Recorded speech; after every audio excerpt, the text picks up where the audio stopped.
Hmm.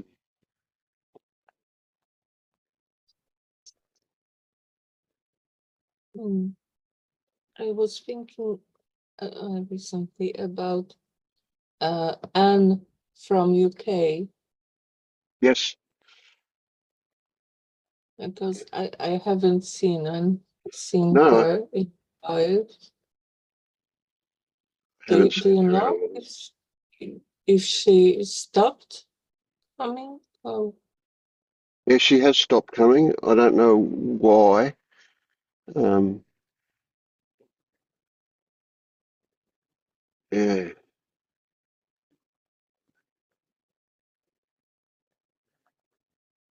Hmm. Funny, I haven't even thought of her. Um, but now you mention it, yeah, there is some concern that she's okay.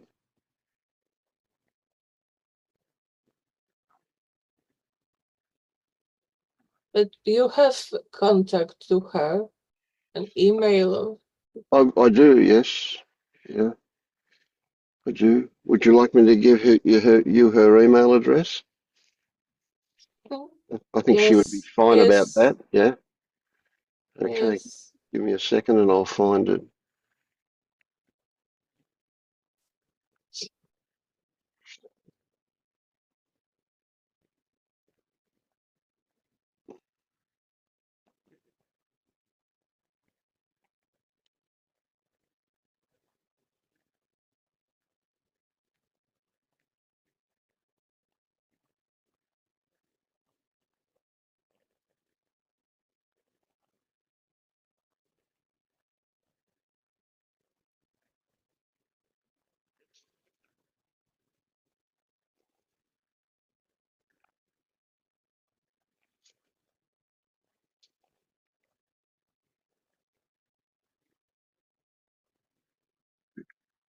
It's in chat now.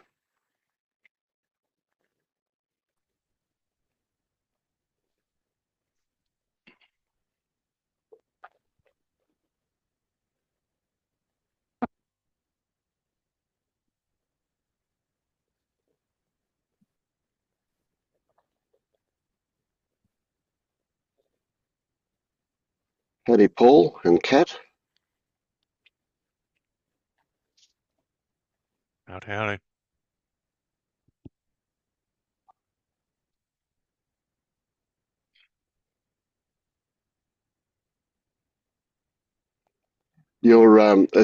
I always find it interesting. Your poster behind you with the dolphins.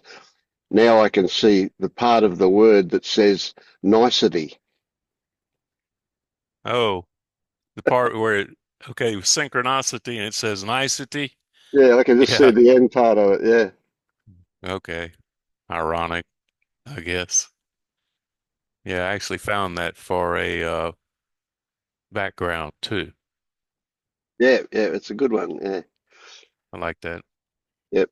It represents the yin yang as well, the way they're shaped. Yeah, nice. Yeah, Mm. that's the appeal for me, kind of.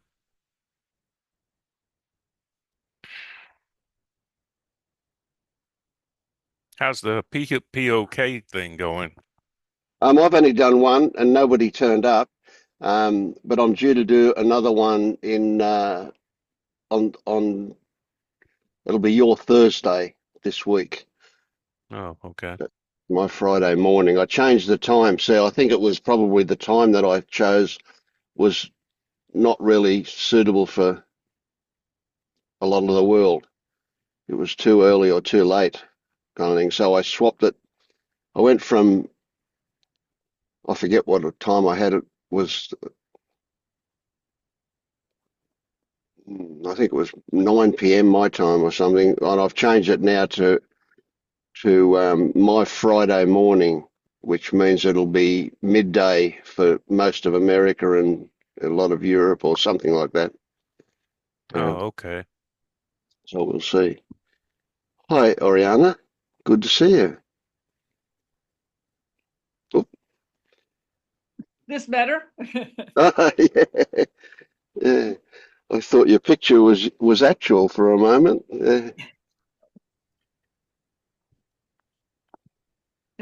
Finally, I got the right time. Yeah, I was, yeah. yeah, you sent me the time difference thing. I could never seem to figure that out. Oh, it's always a pain in the ass, that time zone thing. Yeah.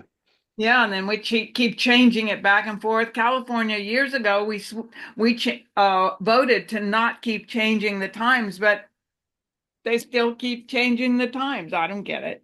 Yeah. Yeah. Half of our country does it. Well, some of our country doesn't do it, and the rest does do it. So yeah. It's crazy. Mm. So I've been listening to your recordings, even though I haven't been able to get here in person. Yeah. Okay. I'm really interested I mean, a lot of people listen, and I get some feedback about that, but yeah, generally just a single couple of word statement kind of thing. So I'd really be interested in what do you get out of watching it? I mean, do you just, well, a backstory that others have heard that is that when I was a seeker, one of the things that stood out for me was that I used to get really high listening to Jed McKenna's audio books. Wow.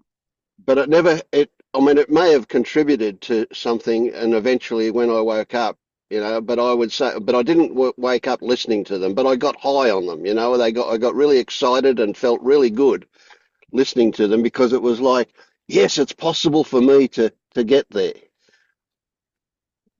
Right. So is that what happens when people just watch the videos of these meetings? I don't know.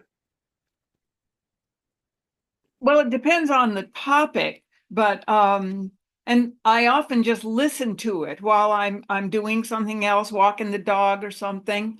And this last one I listened to, I don't remember what it was, but it was talking about loss of memory, as to whether or not there's actually some biological thing going on in the brain, leading to senility, or there just isn't enough thoughts to register a memory. And I kind of like that explanation, but recently I just had an MRI on my brain because I have been having a lot more unusual memory lapses, doing things that don't make sense. And so yeah, I've had a stroke. So I don't know whether or not that would actually impact waking up or not, because I don't know how much the brain is involved in that process of waking up. Oh, I I know. think I think hugely, but having a stroke, it would depend entirely on what part of the brain was affected. I guess, I mean, my lack of knowledge about that, I wonder, I suspect that it could be a lot of different parts of the brain that could be affected. Right, And especially with a mini stroke where you've got only a very small clot that gets in, it can right. go further or not as far or whatever before it actually blocks something and then causes that to happen. Yeah, interesting. Yeah. Yeah. But it was a surprise to me, even though I have noticed some small things, like I go look for something and I find it in the refrigerator where it should not be, or weird things like that. Not just forgetting a name, which is pretty usual. Names don't seem to ever get registered. No, no, Uh, no, that's common. Yeah. now, nouns are off my list of things to pay attention to. They're just descriptive things. Mm. So, but it didn't seem to affect my speech in general, my motility. Nobody noticed anything different. So Yeah, it not was, even you really, except for that behavior. Yeah, yeah, right, yeah, right. yeah, yeah, yeah. But And of course, the other thing is that we have plasticity, and so when certain part of the brain gets affected like that, it effectively dies, if you like. Another part with the right the word physiotherapy, but I guess whether that's intentional or just part of a daily life. Anyway, um, another part of the brain will take over doing that. We do have that ability to do that kind of thing. So it's not like that part of the brain necessarily gets healed, but the symptoms can be then offset by using a different part of the brain. Yeah. Right. Right. Yeah, I'm trusting that's happening because in general my life goes along a pace and it's not really dramatically impacted that I can tell, even those little blips that I notice along the way. But also that has happened recently is besides being involved in the unfettered embodied unfettered group that I was in as a workshop, starting to pay attention to Pernell and Todd's recordings and things like that, and doing some of the practices, but also attending Gareth Wignum's week-long transmission meditations here in California has just absolutely catapulted my meditations and my sense of, I don't know, gratitude and joy and love and presence and all those good things. It just suddenly, it's just come to the forefront. Before it was kind of Excellent. dry and I felt a bit like I was going through the motions and not having any particular impact on myself. But man, that's really driven me to another level of Excellent. Excellent. Yeah. desire, I guess. Yeah. Yeah.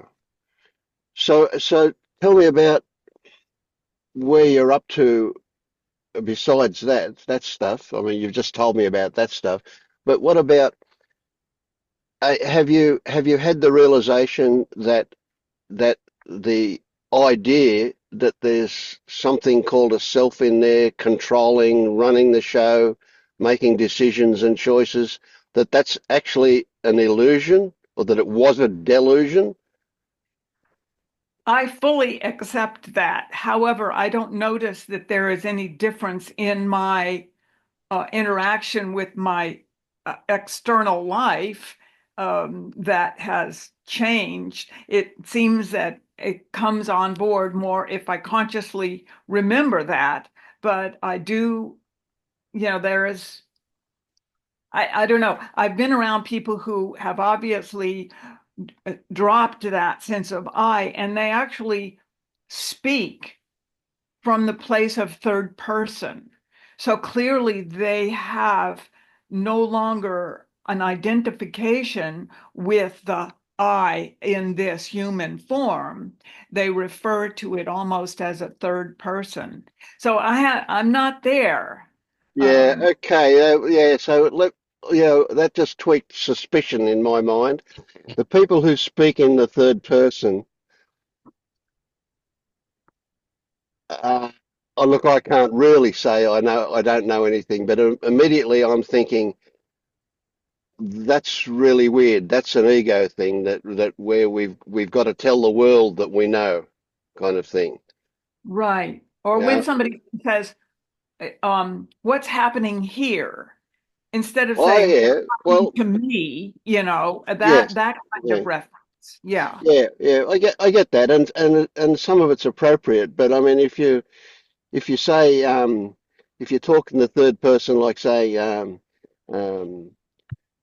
Vince is experiencing this Oh, yeah. now, No, that's kind of over the top stuff that's going to alienate everybody you speak to. They're going to go, what's going on here? Like that's weird. Yeah. right. Yeah. I have to take that sentence back. It is more that people would speak to what's going on here, and there is this coming up, and they Yeah, wouldn't yeah, I get that. refer to the I and the me. Yeah, Yeah. and we're different, say, in a group like this where we're talking to people who have appreciation for that, then that's much more acceptable. But if you're just talking in a normal social situation, No. that'd be pretty crazy. Yeah. No, no, I doubt if these people I'm thinking of do that in their Yep. regular, ex Yep. work at work and things. Sure. Yep. The But next thing that comes up for me is, sorry, I didn't mean to interrupt you there. I Okay. was So just that, going to say, I don't know. I have a hard time identifying a location or a specific fetter or a specific. I have a hard time with numbers and those kinds of. Yeah, sure. Yeah. That's all pretty irrelevant in a way, isn't it? Yeah. Yeah. So my next question would be, um, how often do you get triggered? How often do you get triggered to have an unpleasant emotional reaction to things? Way less than I ever did. Right, And when I notice that that something has triggered me, I get a little blip of reaction, emotional um, pushback or something. I notice it right away, right. Well, that and was my next question. it fades away. Yes, It's yes, yeah, absolutely. So that was my next question. What's your response to it? Yeah, and so would you say that you notice it all the time, most of the time, some of the time when most you of the get triggered? I'd say Most most of of it. the time. But yeah, how do I know? Maybe I'm not noticing it when it's happening. You think? Ah, okay. Look, no, you will always notice it sooner or later. Right, so Right. the ones I'm talking about where it's a day later that you realise that you were in a state that you didn't realise at the time, but now you're no, mostly noticing it within a few Yes. seconds of it happening, I Right. presume. Yeah, yeah, Yes. Yes. yep. Okay, one more question. Would you say that you are still seeking, and in that case, seeking being defined by looking for something in the future to change you? That's a good question.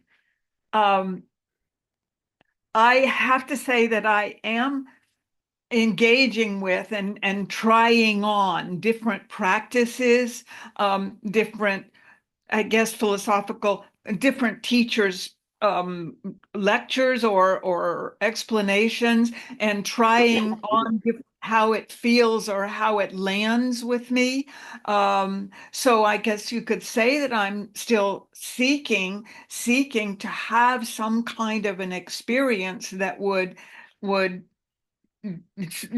tell me that Yep, got that it. Yeah, okay.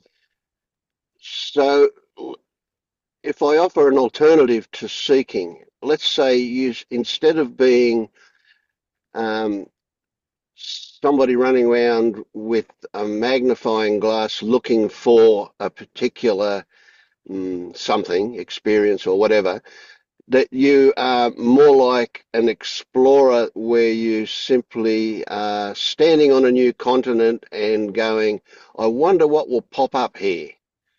Right? So being in a place of discovery where you're waiting for something to appear to you, and that oh, those people that you're looking for are simply like, um, how can I put it? So let's say if you want to see a lion, you go to the zoo or you go to Africa. You've got to put yourself in a place where lions are in order to right. see a lion. But when you get there, you're just going to wait and see if one turns up or something else or not. Right, right. I do. Yes, I'd say that's probably a better description in Right. that um, I'm trying on all these things just since what shows up. How do I Okay. respond? Okay. Yeah. Right. I get it. Okay. So what I would say, my evaluation of that is, yeah, you're already awake, right? What you've got now is a problem with expectations. You're looking for that big shift, that epiphany that's going to take you into a honeymoon period of bliss, and that probably won't happen like that, right? Right. What you've got to do is stop looking outside of yourself and start looking inside of yourself. You've got Well, all the tools, you've got what you need. You've just got to find what's in there, and you're not going to find it outside. you're absolutely right. And that's why I'm pretty excited about the shift in my meditation practice, because always I was thinking, okay, if I just listen to this binaural sound, or if I chant this mantra, or if I put my hands in these particular mudras, or Yeah, something that I had to do to be able to, stimulate this experience. I am dropping into a much deeper place. I can't say that I reside in a place of silence and stillness where I've heard other people's description. I get yeah, weepy. I get weepy. Tears just drain down my face. I feel very, like now I feel that way. yeah, yeah. Um, it's a sense of deep gratitude. Yep. Uh, yeah. I get that. Yeah, yeah, yeah. You've got it. Yeah. So the expectation, those people that talk like that, especially if you see them on a YouTube video or something like that, they'll talk about their their climactic epiphany. But Hmm. the problem is that it becomes when you see two or three of them, and they're talking about a moment in their life, and it's probably not like that for them now. It was when it happened. But everybody gets the idea that that's the way that they live, that they reside in that place all the time. No, you're human, and you're going to be more human with this rather than less human. Right, right. Right. So one of the sayings that is really frequent that I love is when I woke up, nothing had changed, but everything was different. That Yeah, just the hairs on the back of my head stand up when I say that. It's just yeah, wow, It's subtle.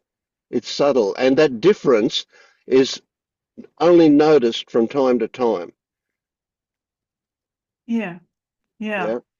Yeah, I could say that I could reflect back within the last few months, within the year, that would apply to me. Yeah, that I just don't seem to react or respond, or I don't know, and almost like my personality in some way has changed a little bit. I don't Absolutely. Yeah. Yeah. Yeah. know. Great. Yeah. Mm. So yeah, So I'm I'm saying sit back and enjoy the ride. You don't I have to am. don't do anything. Anything you do is going to interrupt. Well, here's I had a little bit of a cautionary awareness is that while I was in this transmission meditation group, there was one person there who'd and I'd heard of this that people can have a sort of a faulty Kundalini awakening, and it will create a sort of a spiritual emergency, and things will kind of go awry for them. They won't reach that epiphany of joy and bliss and awakening that they had hoped. And I saw the result of something like that with one of the members, and it didn't look fun. It didn't look like anything I wanted to do. No, no, In other no. words, trying to force a shift or an awakening or change of my energy system, forcing it when I'm not ready. I got to be ready for it. So I'm ready to just sit back and go, okay, I'm Yeah, open. Give me what I need. yeah, yeah. So that Kundalini thing's really interesting. I've never experienced that. And you know what? I kind of a story. It's just a story. So it's not based on anything that I know actual. The story is that is a result of a conflict that goes on that one that goes awry is where the resistance is too great to allow it to reach Well, freedom kind of thing. Yeah. right. Right. So it's sort of a forcing the energy in a place or a way in which the system is not prepared for. Yeah, yeah, yeah. Yeah, so the other thing that comes to mind that's worth mentioning is that waking up in Buddhist terms, which is kind of seems to apply a lot to a degree, is what they call stream entry. Right? So it's a beginning point, not an end point. And that means that you now have the tools to continue to, how can I put it, evolve, right? Yeah. And that's a process of cleaning up. Right? There's going to be residual stuff there. There's going to be there's things that we don't even know exist in our subconscious until they get triggered.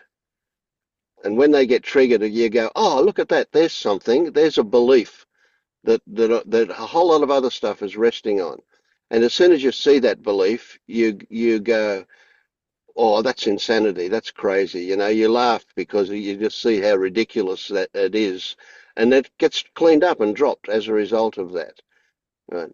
Unless there's some deeper stuff. Sometimes there's stuff we call shadow work. You know, you'll hear Penella talk about that.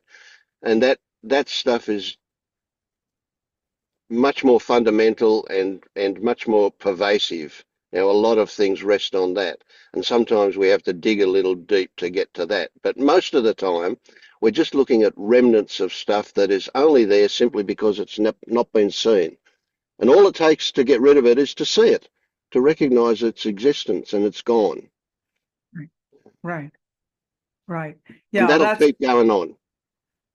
yeah, that is something that I have been unclear about how to go about doing in terms of recognizing beliefs that I have, because they're so hidden or subconscious. I don't know that I'm having certain beliefs or behaving in a certain way because of these beliefs, because they're hidden. Yeah. And frequently they're hidden in plain sight because they seem to be so normal, we simply don't recognize them, and they have to get, it's like the camouflage has to have a different background in order to be seen. And so once we and it's out being triggered, it's when shit turns up that we start to recognize that there's something there. And Yeah. it's always an opportunity when something happens, when something triggers us.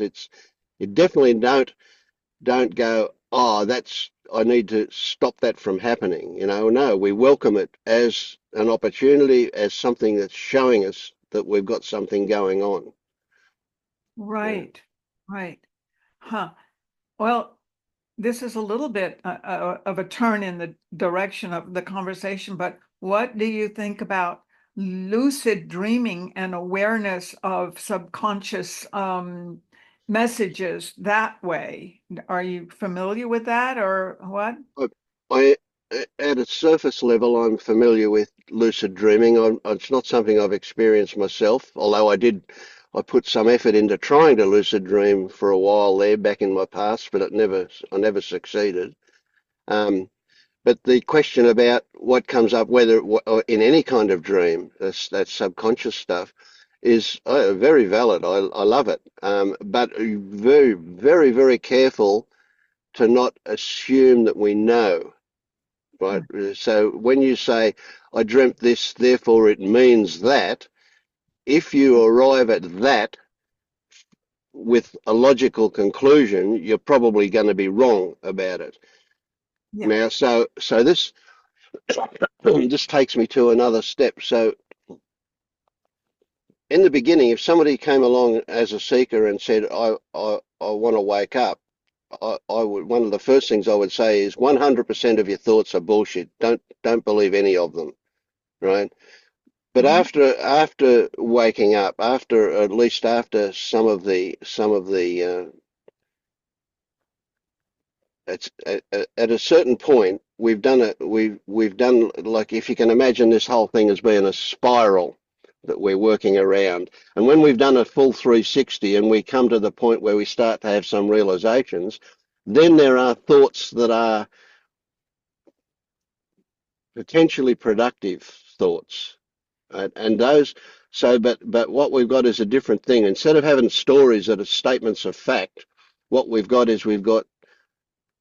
possibilities. We've got questions that don't necessarily require an answer. Right? These are thoughts that that, let's say, our intuition is communicating with us via thoughts, right? But so they have a flavor of the thought, those ones, right? So when our intuition tells us something, it doesn't make a bold statement ending in an exclamation mark, right? It's a possibility, an offering to be considered kind of thing.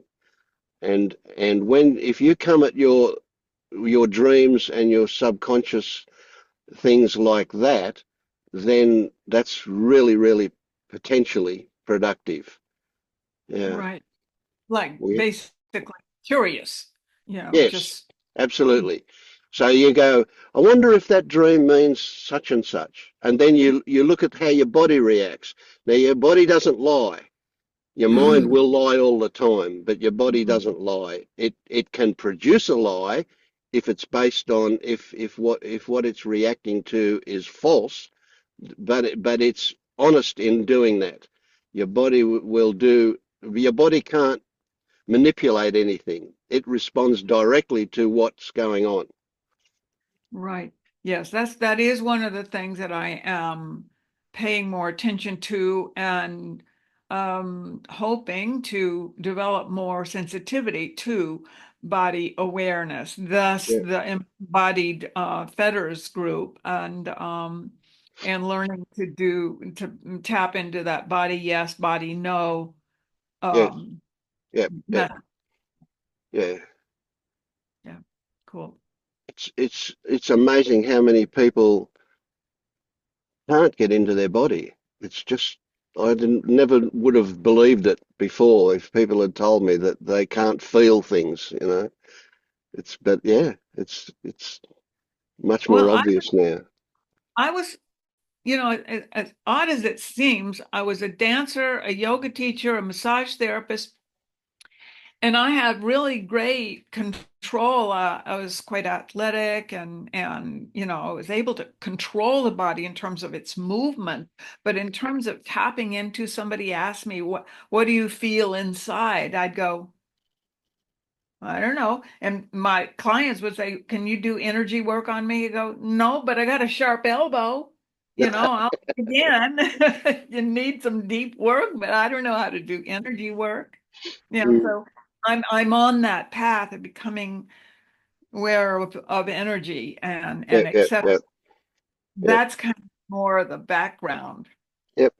And I would suspect, this is just a story that turned up, but I would suspect that as we get better and better at that, we are actually developing a part of our brain that was there and fairly dormant about Right. being able to read the messages that we get in our body. Now, not read them in terms of what they mean, but read them in terms of what they are.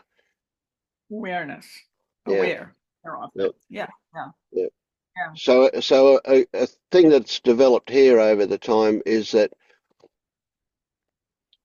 if you ask the question, why is this, or how did it happen, you're just going to excite the mind and you're going to get taken down rabbit holes that don't produce anything, right?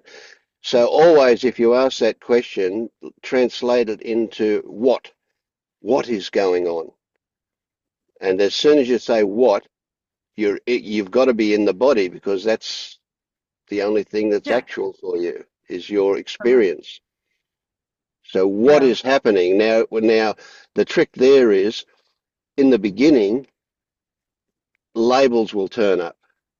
Now what is happening? Oh, there's a contraction, and it's Mm. in the chest, right? So we've got contraction a label, chest a label, right? So if we go underneath that, we immediately lose the ability to describe or explain verbally to about what is going on. So we go underneath those labels, and we've got this feeling here, and even they're labels, but they're less definitive than a contraction in the chest. Right. Right? And then Right. underneath that that this feeling here is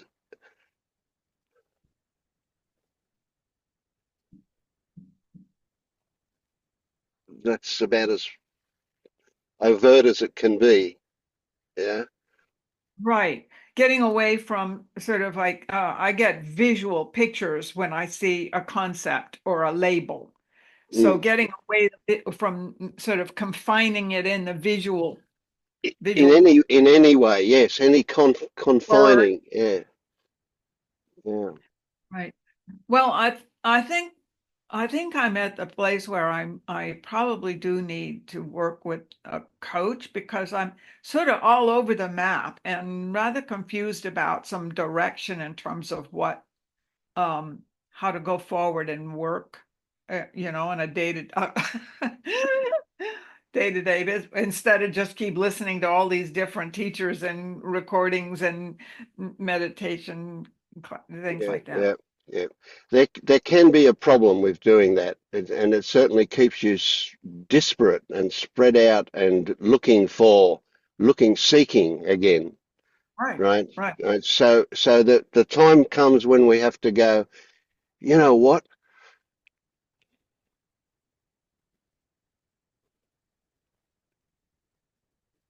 Discovery is an internal process, Mhm. and have I got sufficient tools to do that? And so you're not looking for something that's going to bowl you over outside of yourself. You're simply looking for tools to do something if you feel that what you have is not enough. But at a certain point, it's not a case of looking for a new tool, but rather sharpening the ones we've already got. Yeah. Yeah. Yeah. Yeah. Hmm. Yeah. Life is really exciting. You're in a great place. I love it. Yeah. I am. I'm very grateful right now. Everything sort of coming together. And in spite of all of the political bullshit that's going on around me, I've decided to, just let that all go and not participate in the conversations because it's really hard. People are in my face about how horrible things are, and I just don't want to participate. And so, Yeah, that's a tricky one too. That's again, you know, here's a meme that has come here that I love. It's never about what comes up. It's always about what triggers it to yeah, come up. that's worth looking at for sure. Yeah, yeah. Yeah. And look, as much as I suspect that our uh well, I don't know, but I run out of words often. Okay, I mean, you know what I mean if I say our political views Yeah. are fairly aligned, right? Yeah. Um, I would have to say that what has happened with he who should not be named, DT, right, is a fantastic opportunity. The difficulty is that it's so big and so obtuse that it can be overwhelming. But essentially, there is an opportunity to move to the point where it's not a case of needing to avoid that in order to not get triggered, but Mm. rather a case of using it to see something else. Right. Right. You're absolutely right. And not to get sucked into the slipstream of all the oh, ain't it horrible? Ain't it awful? It's going to be so bad. We should move to Yes, Canada yeah, yeah, yeah, now. yeah, yeah, yeah, yeah.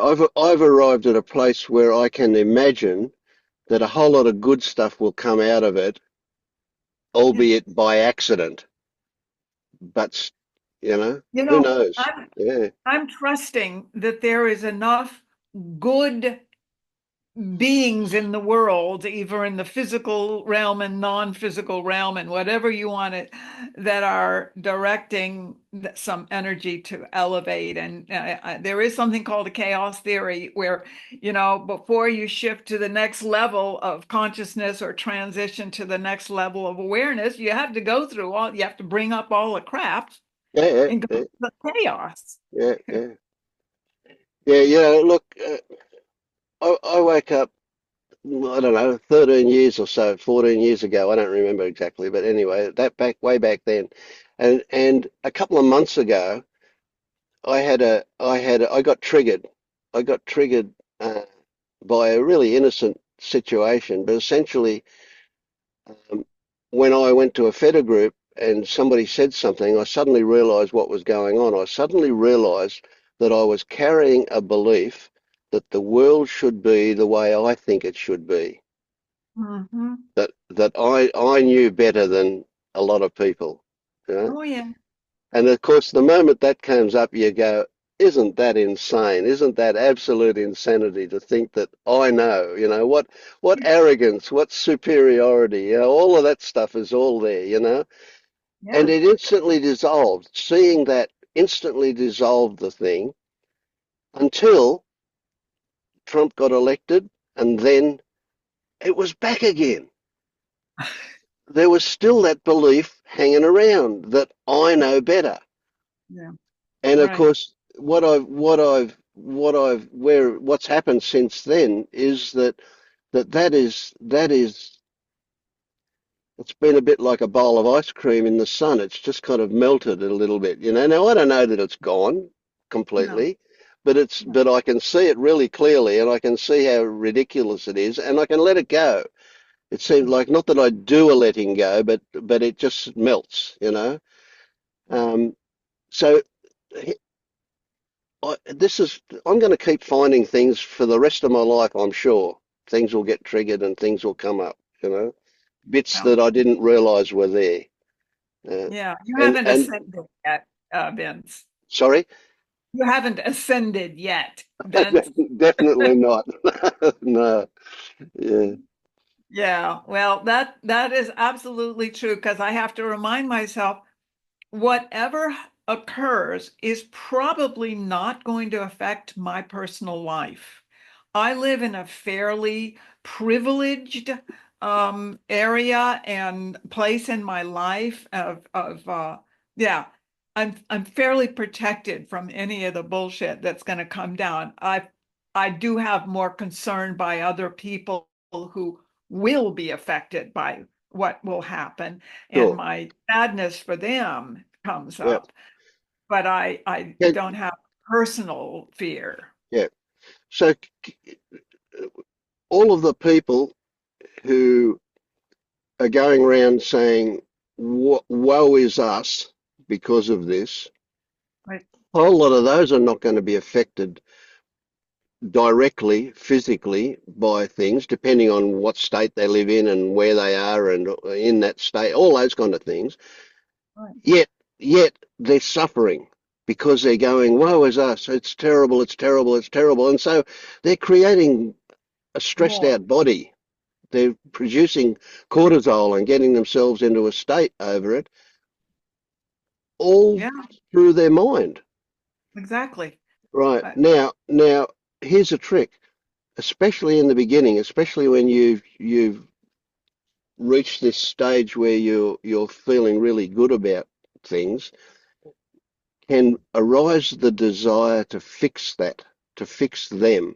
When they're saying it to you, you go, oh, I can see that you're suffering unnecessarily by doing this way of thinking, right?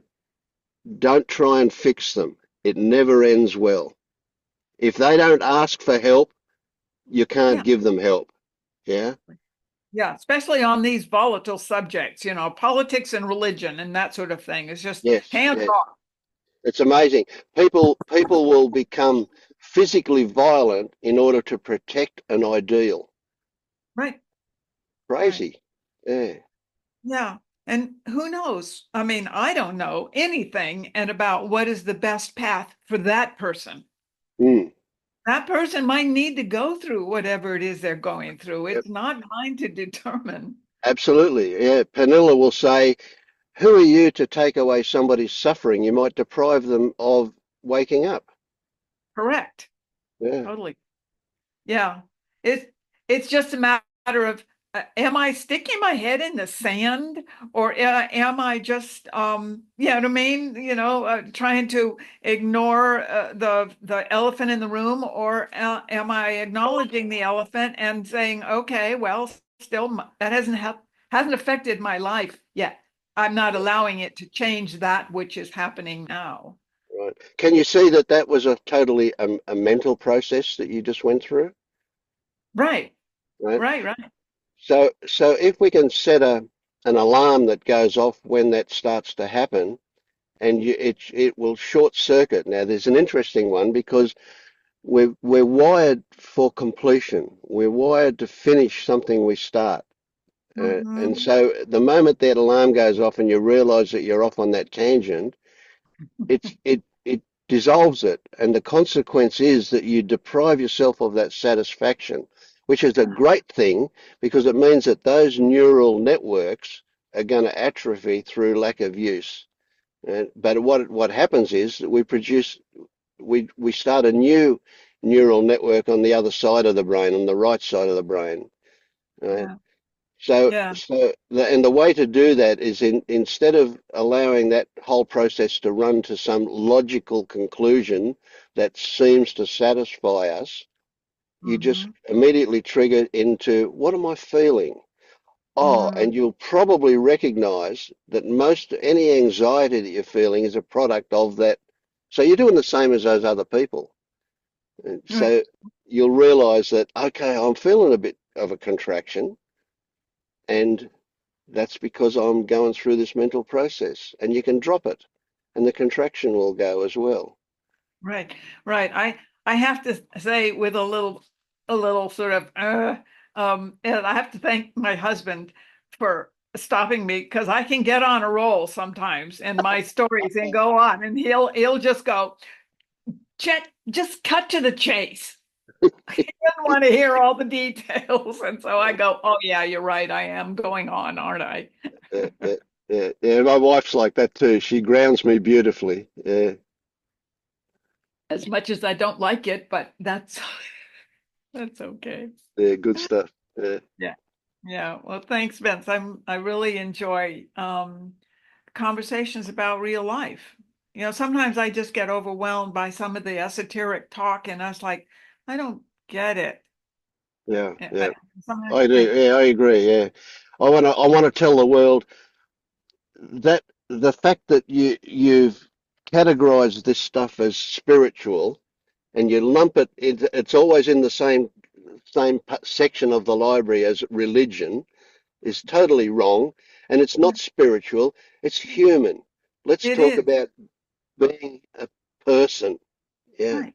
Yeah. Yeah. Like I say, we haven't ascended yet, so we still got to deal with all of this. yeah, yeah. Mm. I remember, mm, Orlena, if you are interested in the subject of brain stroke and spiritual experience, there was a TED talk. I don't know if you heard about it. Stroke of Insight. Oh, I remember, what's her name is Jill. She was a doctor that Yeah, had, Yep. you watched it. Yeah, right.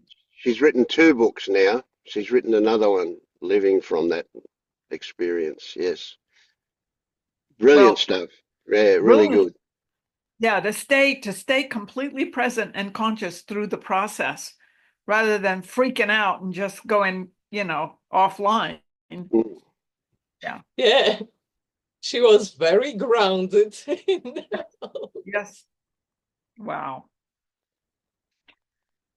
Well, thank you.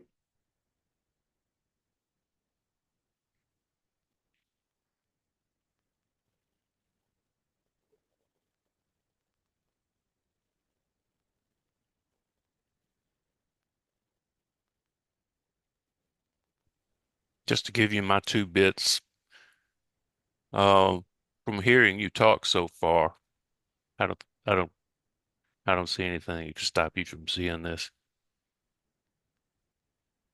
I mean, it's not that complicated, really. It's the idea that it's complicated that throws people off. What did they tell you what area it was in? No, they did not. I didn't think to ask. Uh-uh. Hmm. Well, That's a serious question. Yeah. I can't tell it. And I'll tell you this, many years ago, I had a very bad back injury. I was in rehab for 3 months in-house, and most of the people coming in there were stroke victims, and they were wheeling them in. And over the course of that 3 months, I saw what I considered miraculous changes, just the versatility of the brain. The way you're functioning right now, I don't think you're going to have any trouble. I mean, you need to obviously be careful in the future about blood pressure and all that stuff, but I don't see I don't see anything standing in your way as far as waking up to what you are. All right. Well, thank you. I I honestly don't either because yeah, anyway, I just had a curiosity about how much the brain was involved in that process. That's all. So, but I've had so much good stuff come up for me even since I've learned of this stroke. It's not really been bothering me. Yeah. Let me ask you just maybe a helpful tip. When you're a meditator, Yeah. long time? Well, I have to say, I don't know if you're familiar with the Finder's Course with Jeffrey Martin. Yes, I've read his book. Okay. I started with his in 2017, the Finder's Course. It was a 4 month, quite intensive, um, 1 to 1.5 hour a day meditation coming from pretty much no meditation. It was really hard for me just to sit down and make myself stop moving around and not, I did not have a very much success. And the idea was for them to be producing or presenting different types of meditation. And anyway, and it didn't work. Nothing changed. I went to vortex healing classes, nothing changed. But only since I went to this Garrett's transmission meditation retreat has the meditation shifted to a very much more beautiful and deeper place. So I'm there. I'm a meditator now. Before I was a pretender. So what's the goal of your meditation? The goal, that's interesting. I don't even know if I have a specific goal, but I would say that based on what I have learned and read, the value of meditation has a contribution to a waking up process. And it reduces the amount of self-centered thought patterns and that sort of thing. Um, there's all kinds Yeah, of beneficial anecdotes about what long-term meditators can yeah, experience. yeah. Well, the self-centered thoughts things, that's very much on point. So, is the goal of the meditation to see through the self? I would like that to happen. Is you said self-centered thoughts. Is the self and the self-centered thought the same thing? Well, self-centered thoughts, I guess it would be thoughts about the human Orlena and the character that I am, displaying at the moment. However, the self, I've never been able to find it. So that's a little bit of a conundrum. What is it that's trying to find it? That's a good question. I guess it's my sense of awareness, but that's always confusing, is trying to, you know, I don't know, cross my eyes and see something different, or I don't know. It's You mean your sense of awareness that knows of those self-centered thoughts?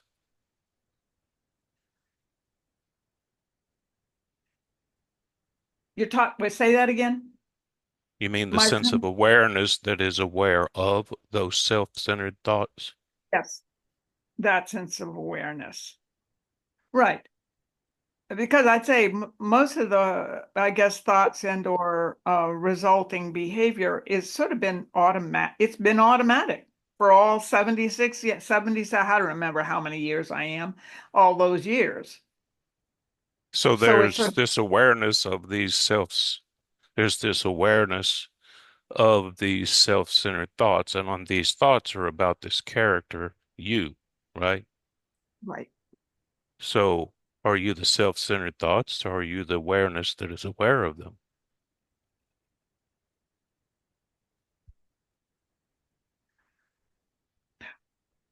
I'm obviously the awareness when I'm aware of them. But they often go on, kind of like, blah, blah, blah in the background, and I'm not aware of them. They're still going on. Well, if they're still going on, you must be aware of them, aren't you? Shouldn't you? Well, yeah, right. But I'm assuming that they still do. Like, oh, now you've caught me in a little conundrum here.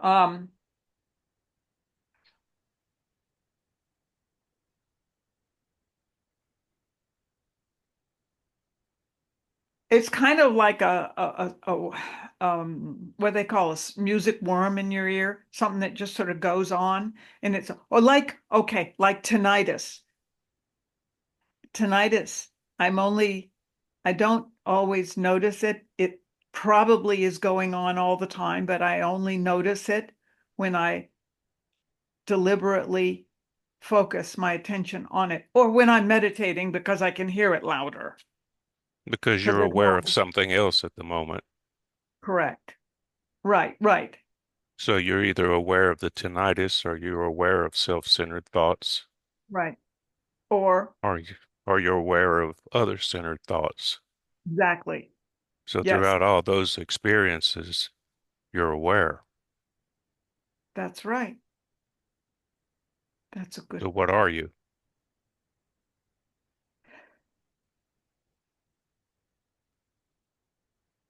Are you the Speak tinnitus? Are you the self-centered thoughts? Are you the external experiences? Are you the awareness all through all that? clearly, I am the awareness because I would not, I wouldn't even know of all of that if I wasn't aware of it. All the time. Right. It just shifts the story or the pictures or the movie just changes. So what does that tell you? Hold on a second. I'm being called to the window. Carry on without me. What? What? Hang this up for me, please. Thank you. I don't want to walk through the house. I'm trying to clean up here.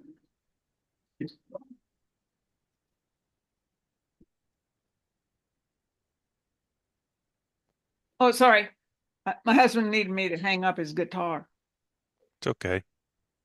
So when you meditate, before you meditate, you say, okay, I'm going to meditate now, right? And then you sit down somewhere and breathe and start meditating. Right. Yes. Okay. And during that meditation, thoughts come and go. Yes.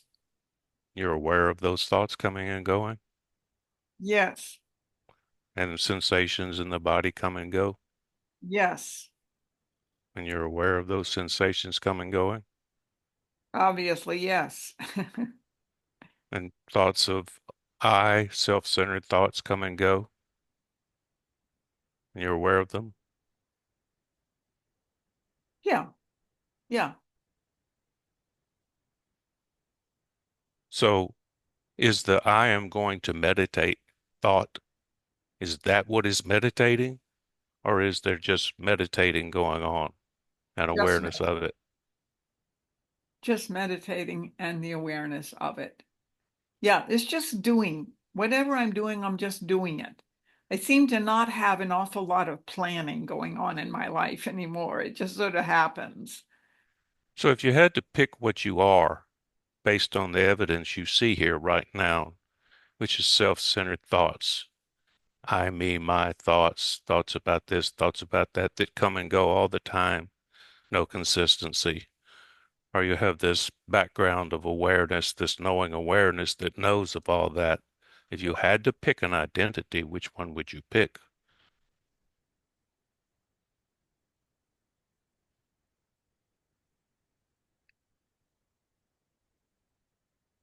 Can you give me the options again? I blanked out there for a minute. So you have all these during your day or meditation, anything, you have self-centered thoughts coming and going.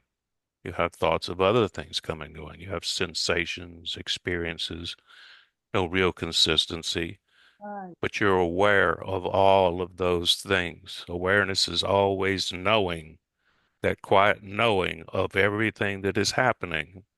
So if you had to pick an identity, which one would you pick? All of those self-centered thoughts or experiences, or just that which knows of them? That which knows of them clearly, because all the rest of it wouldn't even exist without the awareness of it. So when you're meditating, it isn't a thought meditating, it's just meditating and the knowing of it, right? Yes. Yeah. How does that feel?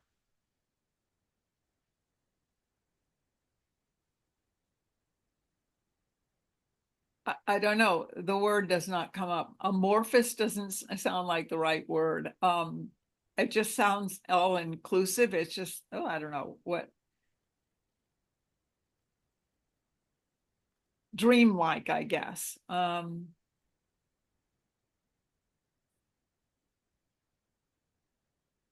Interesting.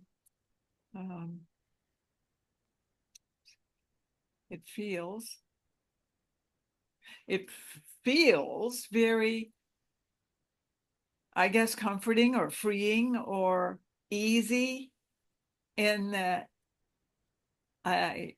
there is not a sense of having to effort towards being aware, I guess, because it's happening anyway.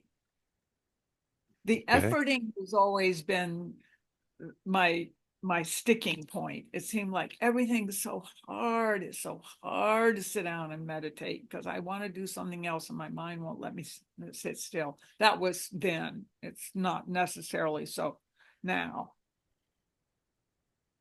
But So would you prefer effort or effortless? effortless, and that's how life is feeling more now. Yeah, effortless. It's just happening. David is coming. Yeah.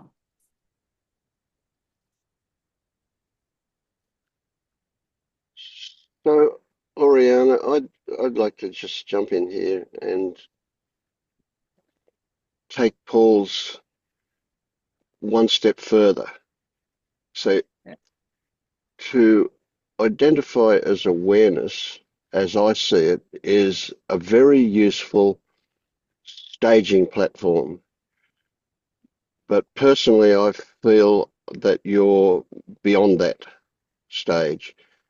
So if I ask you the question, is it possible for there to be present being aware, and I put that as being aware rather than awareness, because awareness is a noun and being aware is a verb, right? Is it possible for being aware to exist without an object to be aware of and without a subject who is being aware? Is it possible for the verb being aware to exist without the other two things?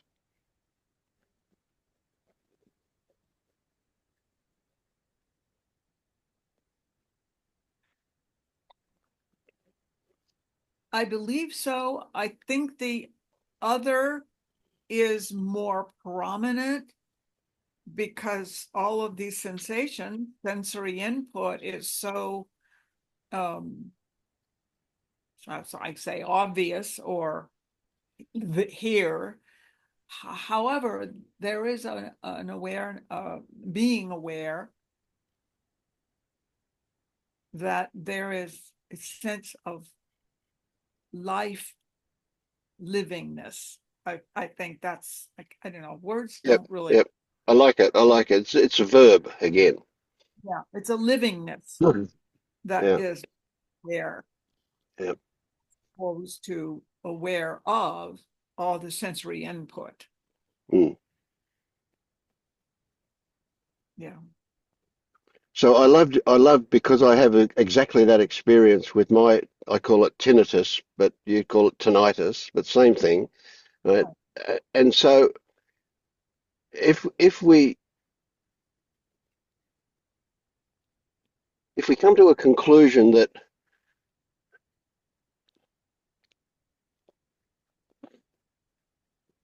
it this stuff is from the perspective of the only thing that is actual, which is your current experiencing, right? I would defy you to find anything that is actual other than your current experiencing. Everything else is conceptual. Oh, yeah, you're Yeah? right. Right? So it's from this perspective, and if we look at your experience with that ringing in your ears, when you are not aware of it, does it exist? Well, according to quantum physics, no. And I would probably go along with that because Yeah, if I'm just awareness and if I'm not noticing it, it's not there. It doesn't yeah, exist. exactly, Because exactly. So, then I hear it. Then yeah, before that, I couldn't hear it. right. So the same thing that happened with the what Paul was leading you for, right? It's a trap to say you must come to a conclusion, right? And what that, so which one are you? You have to be one of them, right? And it's a logical conclusion to say, or Paul led you to the logical conclusion that I am awareness, right? It's a logical conclusion to say, it seems like that tinnitus is there even though I'm not aware of it. It's a logical conclusion to say, it seems as though thinking is still going on even though I'm not aware of thoughts. Right? But then with the thoughts one, that's a really interesting one because again, the same thing for me. What I say is I haven't experienced no thought, the absence of thought. But then there's a big question mark about that. What it seems to me that I'm experiencing is that they're continually going on, but they're so far away that I can't identify them. They're over the other side of the room, kind of thing. So I just get this feeling that they're still there, but it's almost a logical conclusion rather than an actual experience. Exactly. Yeah. Yes. Yes, I completely relate to that. Yeah. Yeah, interesting. See, our language shapes us in an amazing way. Really, really powerful conditioning happens because of our language. And to realize that language evolves from common usage. And of course, common usage is like people voting in an election, you know, the majority gets it kind of thing. And and the way our language evolves is what people say all the time. So every year these extra words get added to the dictionary, and that's been going on for a long, long time. And that becomes our language because, and so it shapes us according to the majority who are not thinking the way we're thinking. So consequently, words to describe or explain what we're experiencing just simply don't exist. We have to use analogy and metaphor to get close to what's actually going on. But that language shapes us, and language is subject and object oriented Mhm. hugely. Mhm. Right? So we can easily get sucked in. As soon as we start talking about something, language insists that we have a subject and an object. when Yeah. in fact it's the what's in between that, the verb, not the noun, that is the reality. Right. Right. Wow. Thus, I'm losing all the nouns.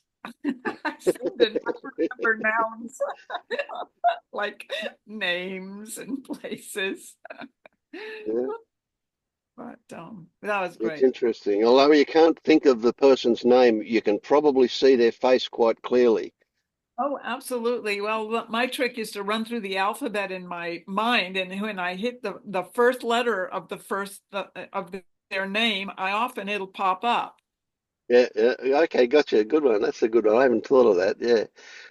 One I've discovered recently is that if I want to remember something, I make a physical gesture. I'll do this, or I'll do this, or I'll do something as I'm trying to remember it, and that engages a different part of the brain. But the association, it's supposed to make remembering a lot easier. I don't know if it works yet. I've only just been doing that recently.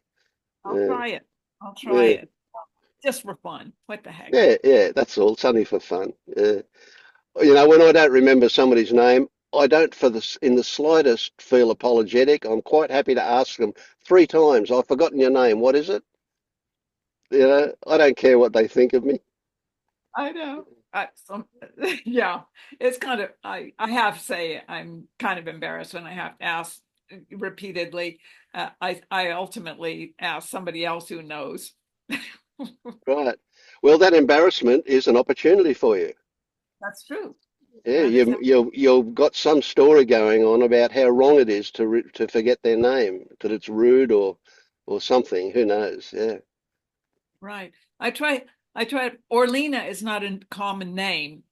So I try to avoid other people from falling into that embarrassment trap because they can't remember my name by say, just call me O.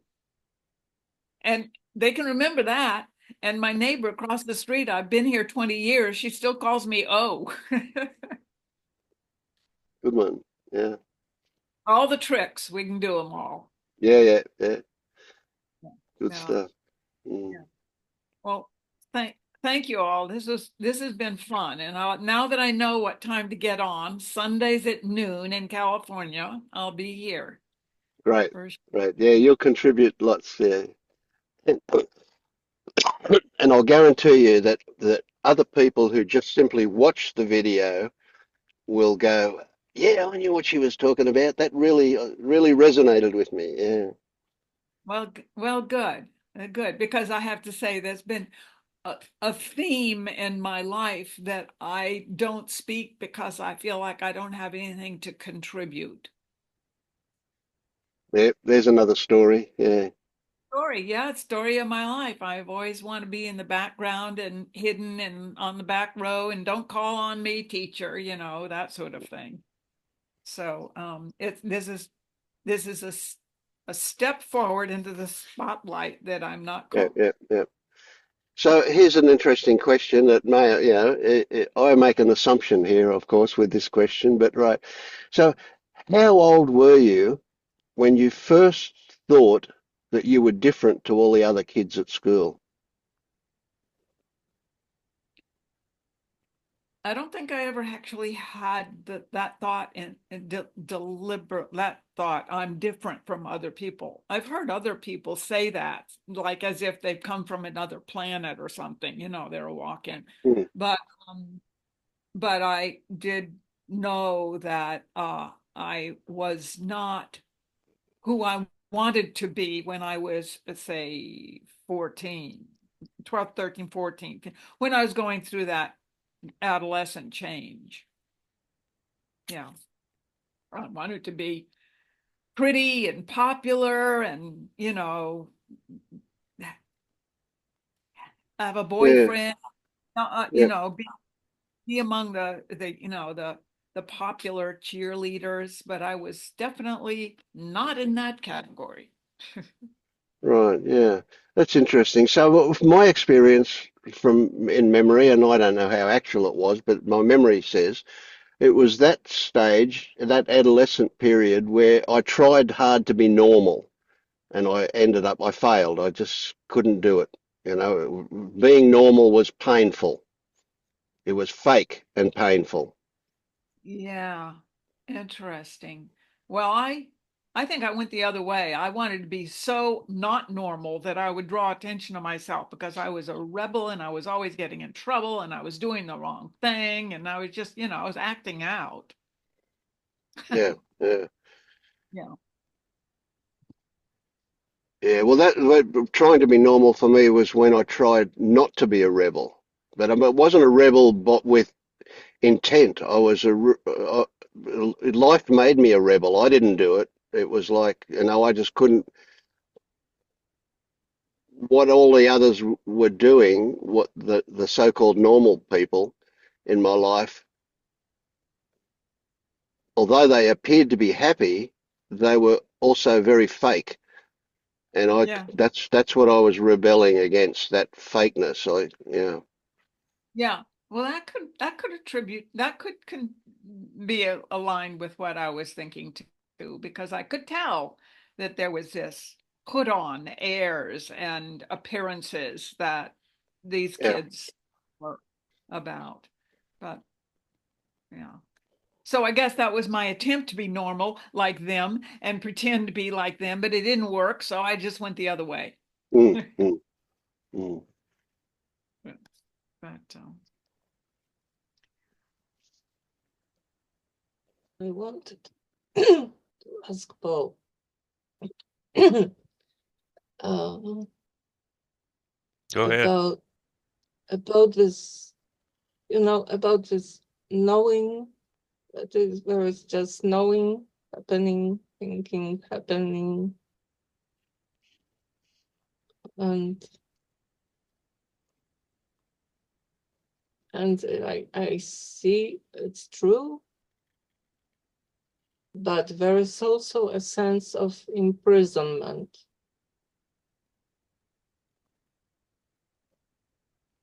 Although I couldn't tell who is imprisoned. Maybe just I So call it this way. there is a knowing of a sense of imprisonment, or knowing is a sense of imprisonment. There is knowing of the sense of imprisonment. Okay. There's also and knowing is happening, right? It's not a thing. Knowing happens. Knowing. I'm knowing of the light. I'm Yes, knowing of the screen. I'm knowing of the atmosphere. I'm knowing of the temperature. Knowing is constant flowing with yes, experience, right? So the knowing is always there, no matter the experience, right? yes, So the knowing is of the thoughts. The knowing is of everything. The knowing it's just constantly moving with every experience. It's part of every experience, you could say. But the experiences all seem to differ, but the knowing seems to be the same, doesn't it? so the experience of knowing is the same. Oh, knowing and experience in a way are the same thing.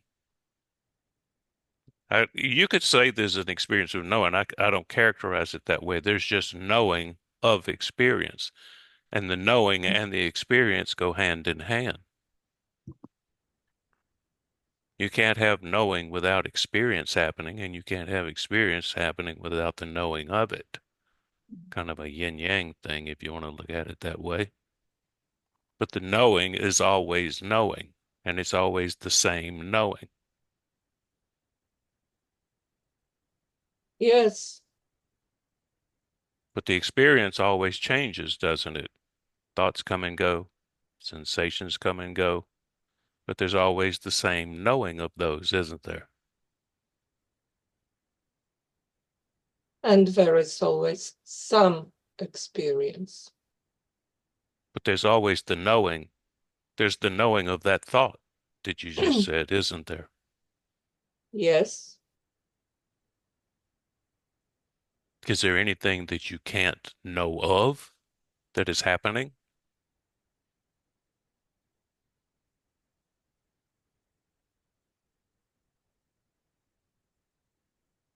it's the same happening and knowing.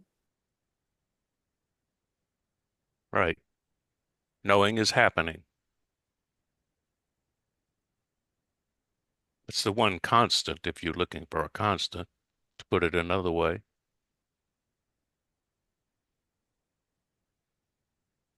And it's easy. You're always knowing, aren't you? Yes, Are you knowing right now? yes, Are you knowing right now? yes, Does it take any effort?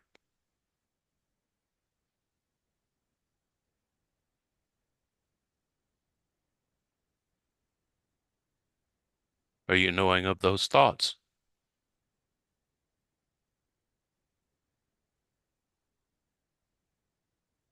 yes, Does it take any effort to know of those thoughts?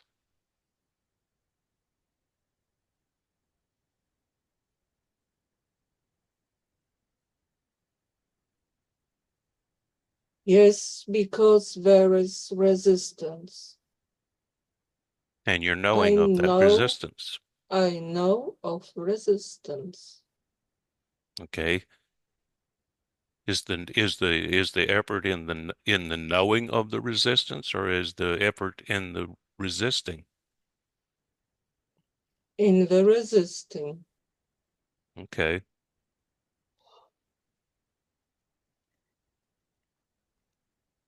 Are you knowing right now?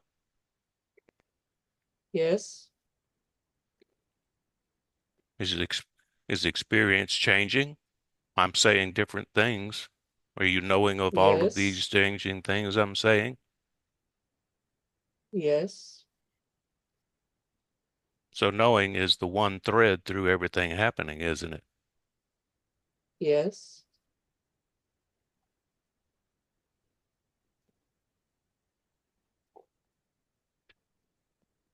So if you had to pick what you are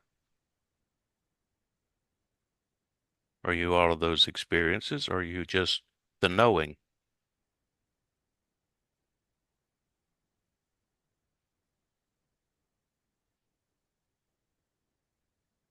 I can't control the knowing. So how can I say I am the knowing? It just You know, but happens. there's the knowing Just that you like, can't but there's the knowing that you can't control the knowing. So you're knowing a thought.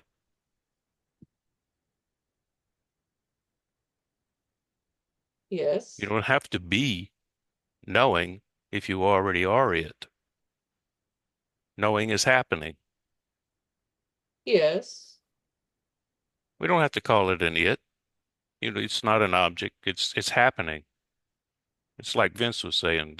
It's a verb. Doesn't matter what do you call it. Knowing awareness. Let's just yes, stay with knowing. Knowing is the one thread. It's always here, isn't it? yes, So are you all of those self-referential thoughts? I ask you the same question. Are you the self-referential thoughts? no, There's just knowing of them, right?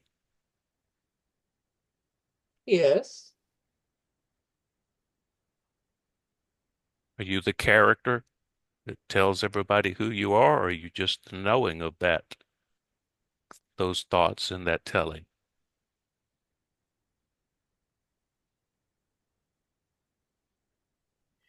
there is knowing. Is the knowing of all those thoughts of who you are, right?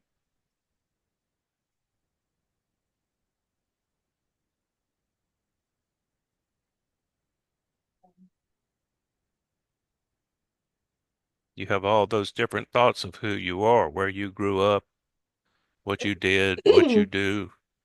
They're constantly changing. All of those thoughts are changing, aren't they? Are you any one of those thoughts? No, But you know of all those thoughts. yes, So as those thoughts come and go and they all change, there's just the knowing of them, right? Yes.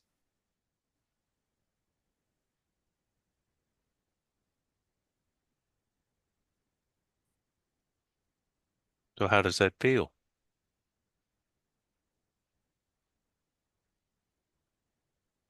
There is a resistance. Okay. Describe resistance.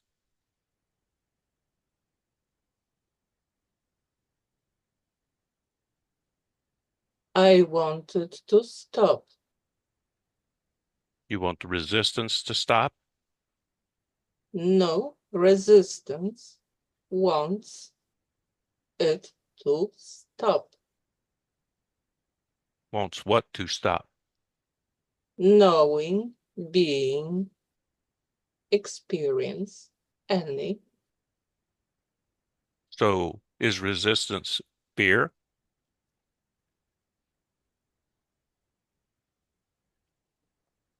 It's more like tiredness. Okay. So is knowing, so there's the knowing of tiredness, right? Yes,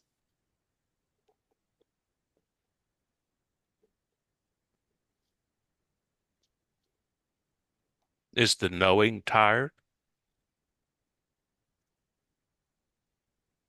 no, it's like asking if a heart is tired with beating.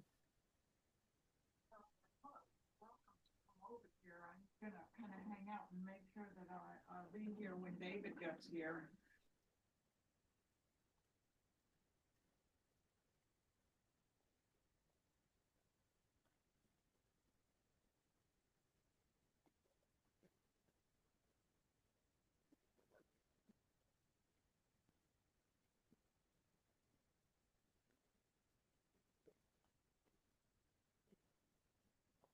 So are you still knowing right now?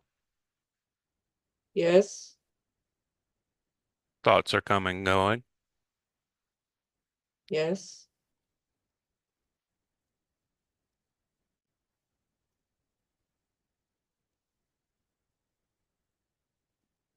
Can you describe the resistance more, or is it still there? yes. Is resistance an idea?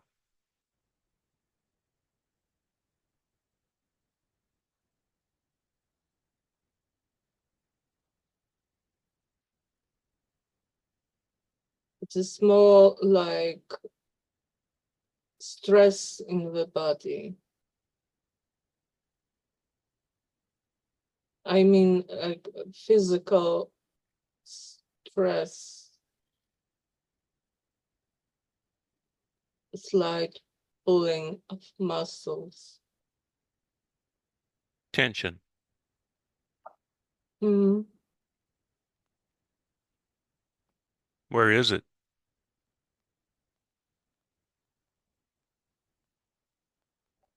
mostly in my limbs, in arms and legs. Okay, so there is tension in your arms and legs. Mm-hmm. How is that resistance?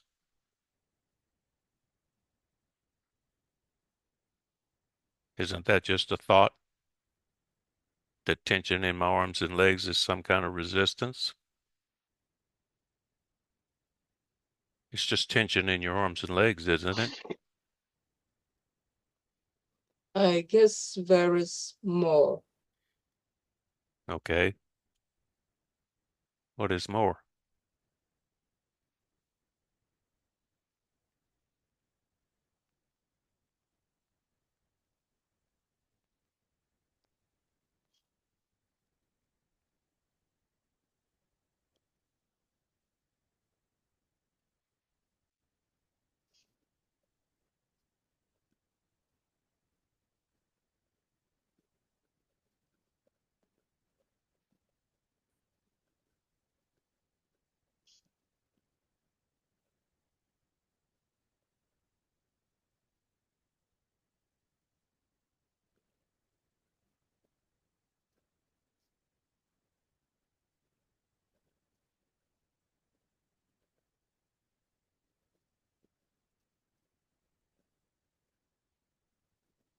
There is tiredness.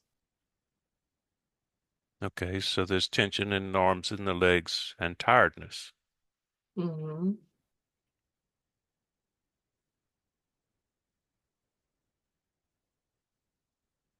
What makes that resistance? Why is it not just tiredness and tension in the arms and legs?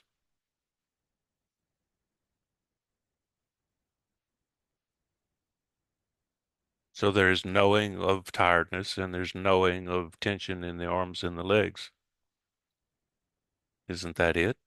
But there is also aversion to this tiredness. Okay. So there's knowing of an aversion to tiredness and tension in the legs. Mm-hmm.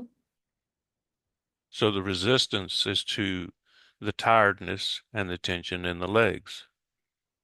Correct?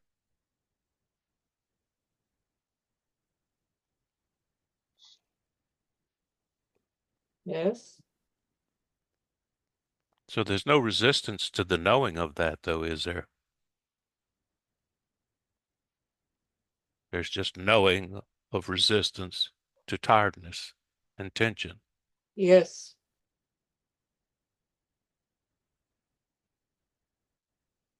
So the effort is in the resistance to the tiredness and the tension, not the knowing of it.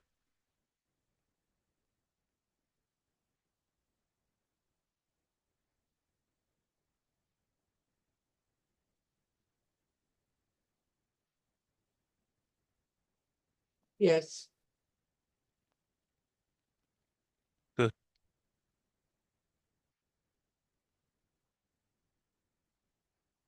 How does that feel?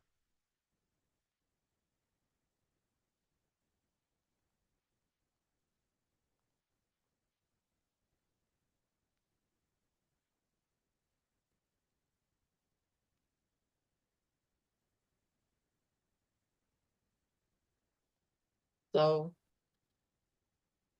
it's like imprisonment in tiredness.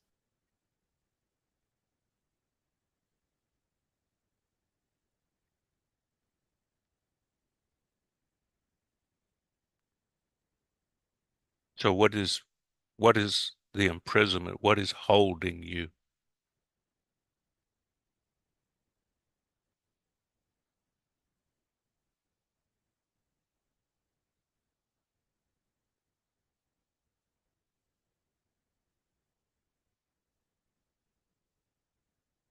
I don't know.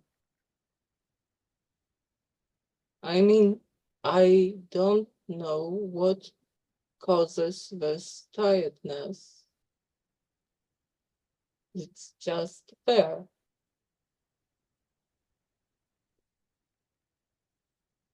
So are you saying the imprisonment is the tiredness? In tiredness. That's your prison, being tired. Yes. Okay. That seems pretty Like clear. the body is kept in this state of tiredness. I can see that. And then you call it a prison. That's fine. Lots of people say I'm imprisoned in this body when they have some infliction going on. That's fine. Mm-hmm. But it's clear to you that there's the knowing of that. Yes. And there's the knowing of that cup you just drank from. Yes. And the knowing of that taste. And the knowing of that smell. And the knowing of what that cup looked like to reach for it. And the knowing of that feeling as the substance goes down into your body.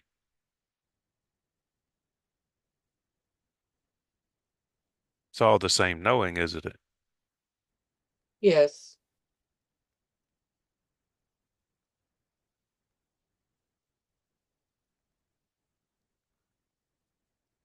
So is the one constant in your life all of those self-referential thoughts and sensations and experiences of you, or is it just the knowing?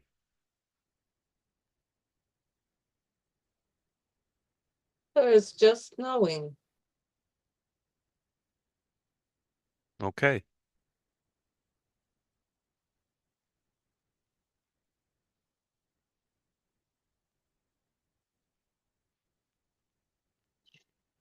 Could we go one step further and say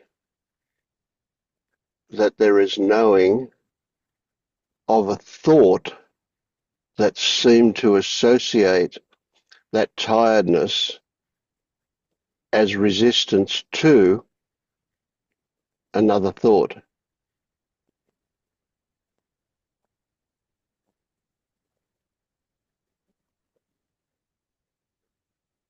I got lost.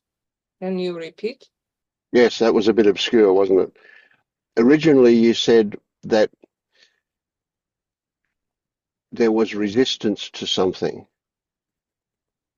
and that in that statement, that was your thought. But in that thought statement, there was a connection between the tiredness, which you defined as the resistance, and something you were resisting. And I'm asking, Would yeah, go. I would say that tension in limbs and legs is this resistance to tiredness. Oh, okay. Well, that's pretty straightforward, right? So you weren't you weren't saying that that tiredness was caused by something, I said I don't know what it right? is caused by. Okay. So why did you define it as resistance? It's just It's tiredness, isn't it? the tiredness is tiredness, and resistance is in the tension. It is triggered by tiredness. Oh, okay. Okay. So it's a circular thing. Yeah. There's tiredness and not wanting the tiredness. Yes. So what is resisting what? What, when we say there is resistance, what are you resisting? Being tired.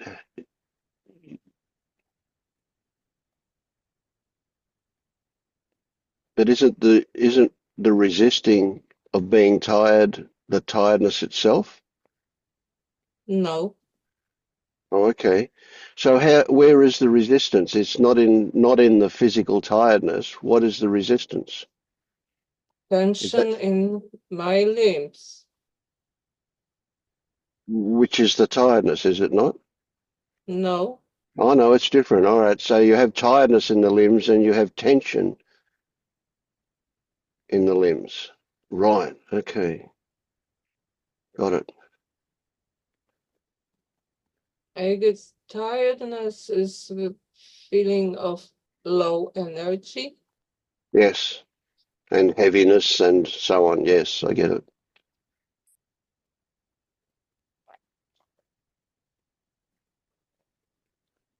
Would you go as far as to say that the tiredness is the result of the resistance, which is the tension? So it's the tension in the limbs that's making them feel tired. It's kind of That circular. is a possibility, but I don't know about it. Yeah, yeah. Yeah, it seems like that could be a closed circuit. You know, I'm feeling tired and I'm tense about that, which makes me feel tired, and I'm tense about that, which makes me feel tired. Goes around and around. Self something. Yeah. Stretching might help with that. You got a yoga class near you?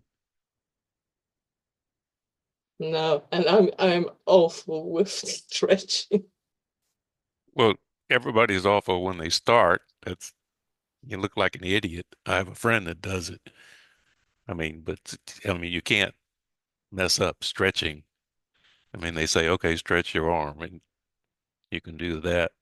If you have tension, stretching is a way to get rid of it, and maybe some of that tiredness will fade.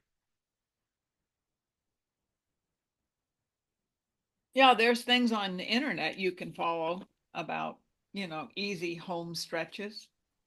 Yeah, yeah, everything's on the internet. Probably find a good yoga Well, teacher. I guess, as you said, There you go. stretching is a very simple thing, and we do it quite naturally. Watch a cat or a dog. Yeah, They just constantly. It is natural. Or a big tiger or a lion or something. They do it all the time. yeah. They often shake too. They'll shake to get rid of tension. Animals. Yeah. Yeah. Hmm.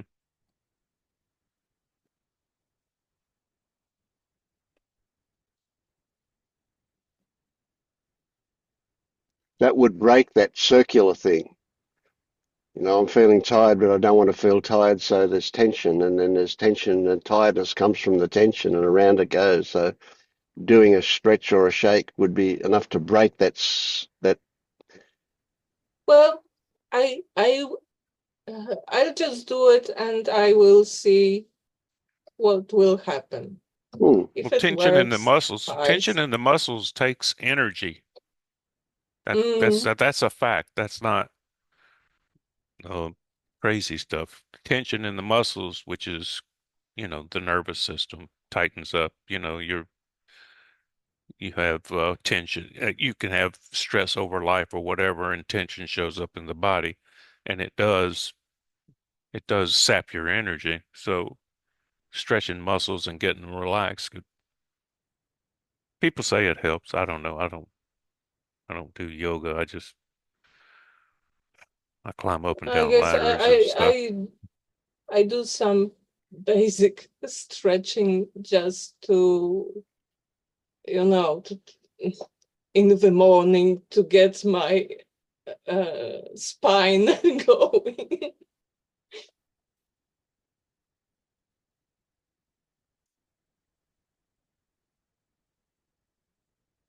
Oh, and going back to yesterday's meeting, or 2 days ago for you, um, I remembered something about shame. Like I found some sweetness in shame. I think, like you say about sadness, but there is something sweet in sadness because it is about love. And there was a time when I was going through shame, and I realized it is because I care so much. Yes. Yeah. I get that. It is a form of self-love, I guess. Yeah. It's giving yourself something, isn't it? It's well, it's oh, it's just it just comes in with caring Mm. in one packet. You can't have one without other. It's Mm. maybe, do I care about the right things? Mm. But it was when my husband and I were dating, and he doesn't care about what people think about him. He's just this kind of person. He doesn't care. But I could saw then that he was ashamed of me with some things. Some, nothing serious, minor things, but he was ashamed. And it was so endearing because I Because he knew cared. Yeah. he really cares. Mm.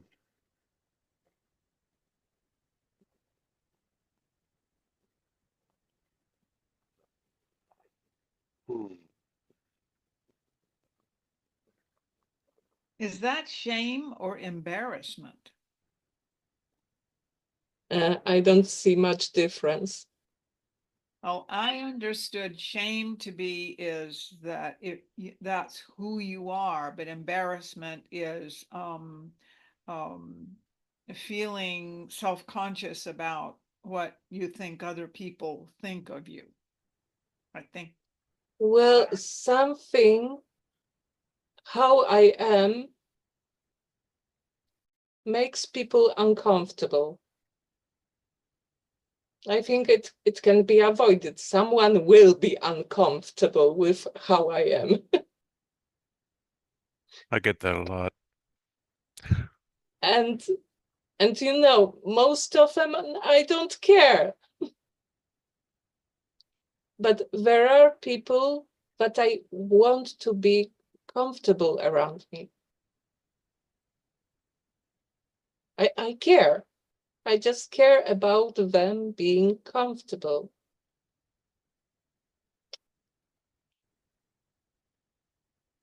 I don't see anything wrong with that.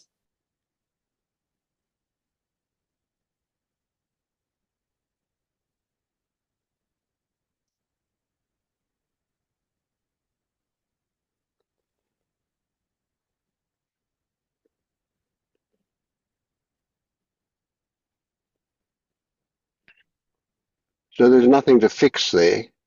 There's nothing wrong with any of that, is there? I think it was running away from shame that was causing all the problems in my life. Mm.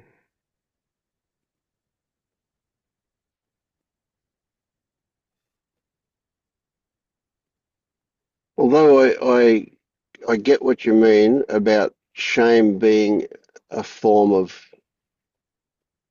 self-love.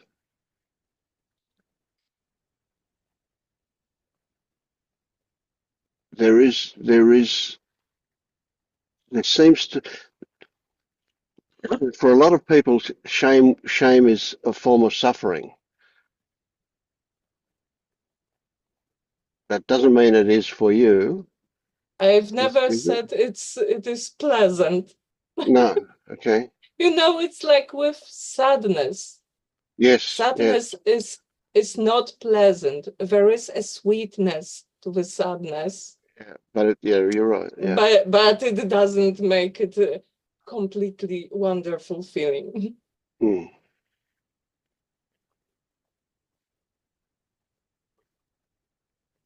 Experience here is that it gets close to wonderful. But yes, I get that it's you wouldn't want it to be constant because it's would be overwhelming or yeah.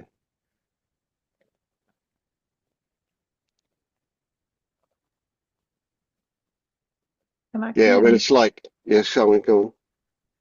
Sorry, Vince, I didn't know if you were going to No speak. worries. Yeah, go on. Yeah, I was on the call and Shane, there's something happened after the call. So the shame, what was realized was the stories holding up that shame was it was almost like a defense mechanism to stop being hurt again.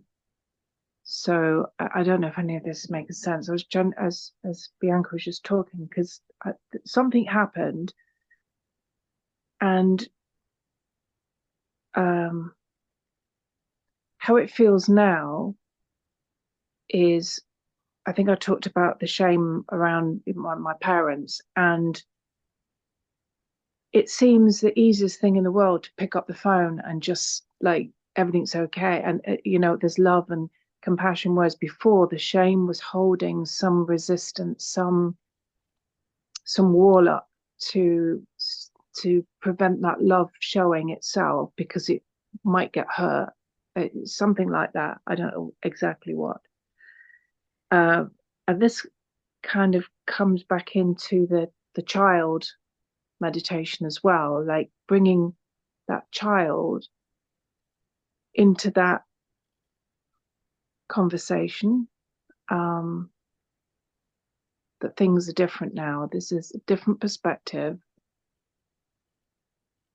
I can't really describe it, but what you're talking about, there was something really shifted from, I don't want to contact anybody because I'm worried about, I just didn't want to, it was just too difficult to have that conversation, where I can now pick up the phone and none of that resistance is there. I don't know what's happened, but yeah. Yeah. Don't understand any of this, but this is what happens. Well, something you just said tweaked a thought for me that you know, to state it clearly, is that yes, I think there is an element, a fairly strong element of self-defense in experiencing shame. It is a protective thing.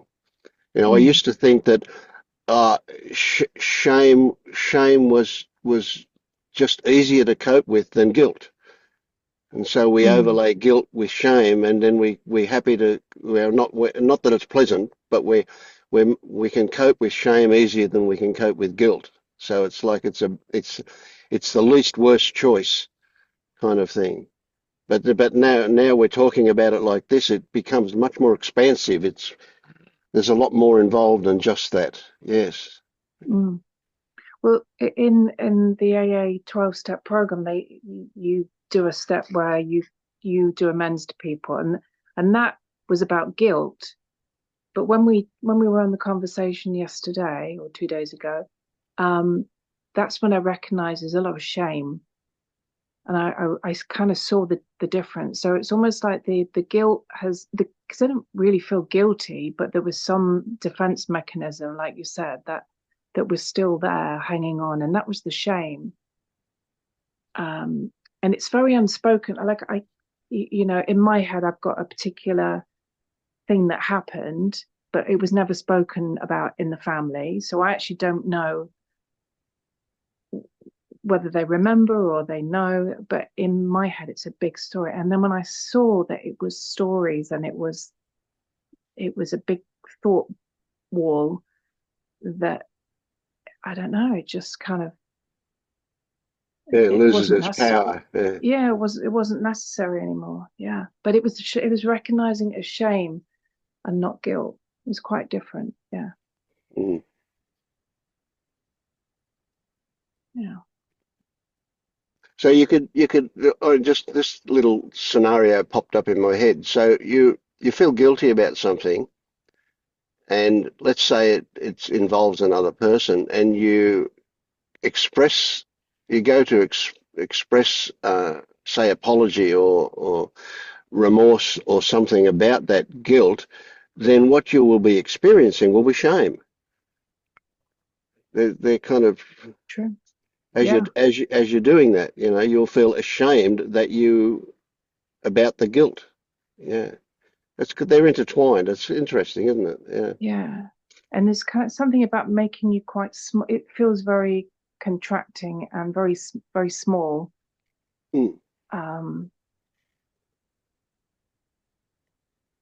Yeah, but it's just doesn't feel And like as soon that. as we make it overt, yes, humbling comes to mind. Yes. Humbling. Yeah. Yeah. It's almost laughable. Like, how could it possibly be that serious and that intense? But I suppose that's where the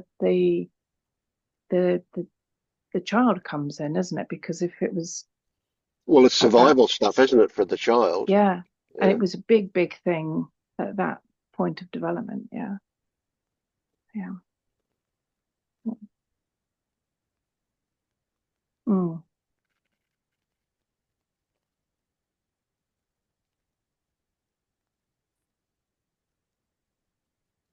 I loved what Paul was saying about the knowing, and it's just putting it that way. That really was quite powerful, actually. Knowing, I've not really come across that exercise, the knowing, and what a sense was even the knowing of the resistance, because I felt a bit of resistance, but it was like even knowing that there was resistance. Yeah.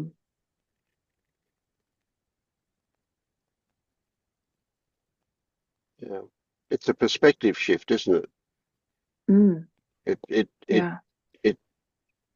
takes away the solidity of the resistance as well.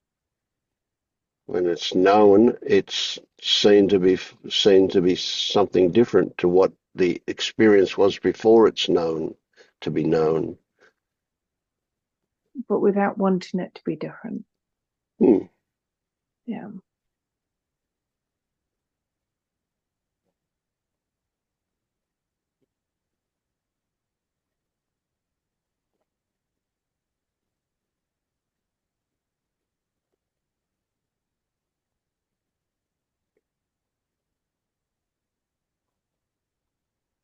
Hmm. Mm.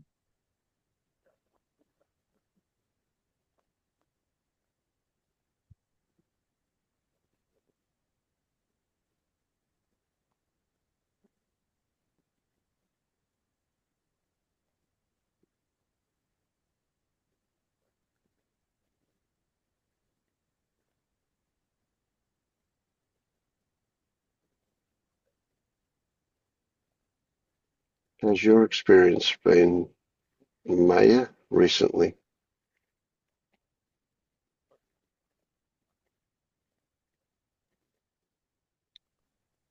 Not moving, Not moving. That's not di moving. that's different. Yeah, I found the hill I'm gonna die on. Well, there were two things to do for me. One was the thing you said. Am I willing to entertain the thoughts of other people doing things they do because they are conditioned? That was one thing. And the other thing was look into my experiences of brushing my teeth and putting on the seat belts. And I did it. I mean, it's 2 days for me since yesterday morning, so there wasn't a lot of time to do that. Well, the first one, I tried to look a few times in a day, and in the evening, I did a meditation, really deep relaxation, and then tried this sentence: can I entertain the thought that everyone is conditioned and does things from this conditioning? And nothing came out. I probably fell asleep after that. And the other one, I'm just looking at the experience of letting everything go when I brush my teeth, watching my hands taking the toothpaste, putting the toothpaste on the toothbrush, and then start brushing my teeth. And this is the moment when it stops. Then the thoughts come and I lose myself. This is where it ends. So this is what I saw. I observed the experience and this is what I saw. The plan is to go on with that, to stay here. I'm not moving. I didn't move, but I'm not moving from that. Yeah, I get that. Yeah. I'll give it some So, more time. would you say that when it became an exercise to do, that it was different to before? So you were spontaneously watching brushing of teeth happening before, and when you're directed to actually watch it, consciously watch it, it stopped happening like that?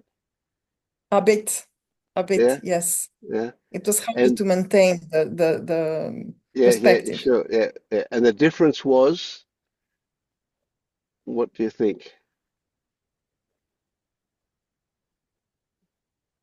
The difference was in spontaneity of observing. Yes. Yeah. And so when you lost that spontaneity because you were doing it as an exercise, what was it that interfered with the spontaneity?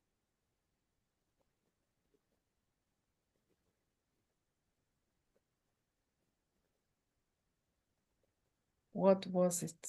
Or what happened to interfere with the spontaneity is a better way to put it. Me trying.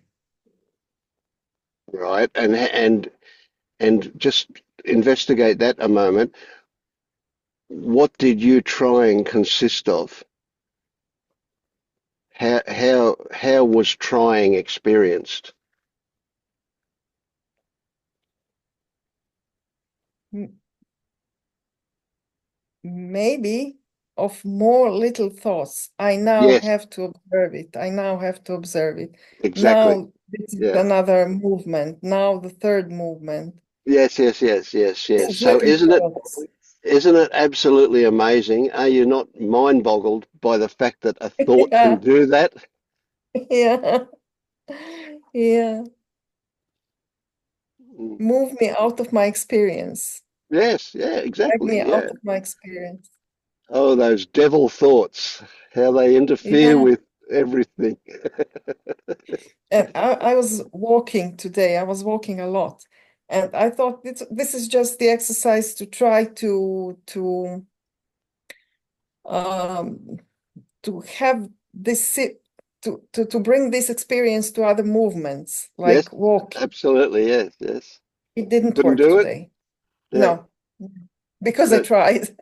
yeah. Again, because of trying. Yes, sure. Yeah. No, walking is brilliant, especially if you look down and you can just see your feet coming into view as you go, Yeah, yeah, and you yeah. watch the and you Coming go, look at those in feet and doing out. that, and Yeah, because there's almost no ownership of the feet. There was just watching, just seeing the feet do it. Yeah, it's perfect. And of course, the moment thoughts come in, I've got to do this. Boom, it's gone. Yeah, yeah. It's gone. It's gone. yeah. Yeah. So So. it's a tricky one, but one of the things that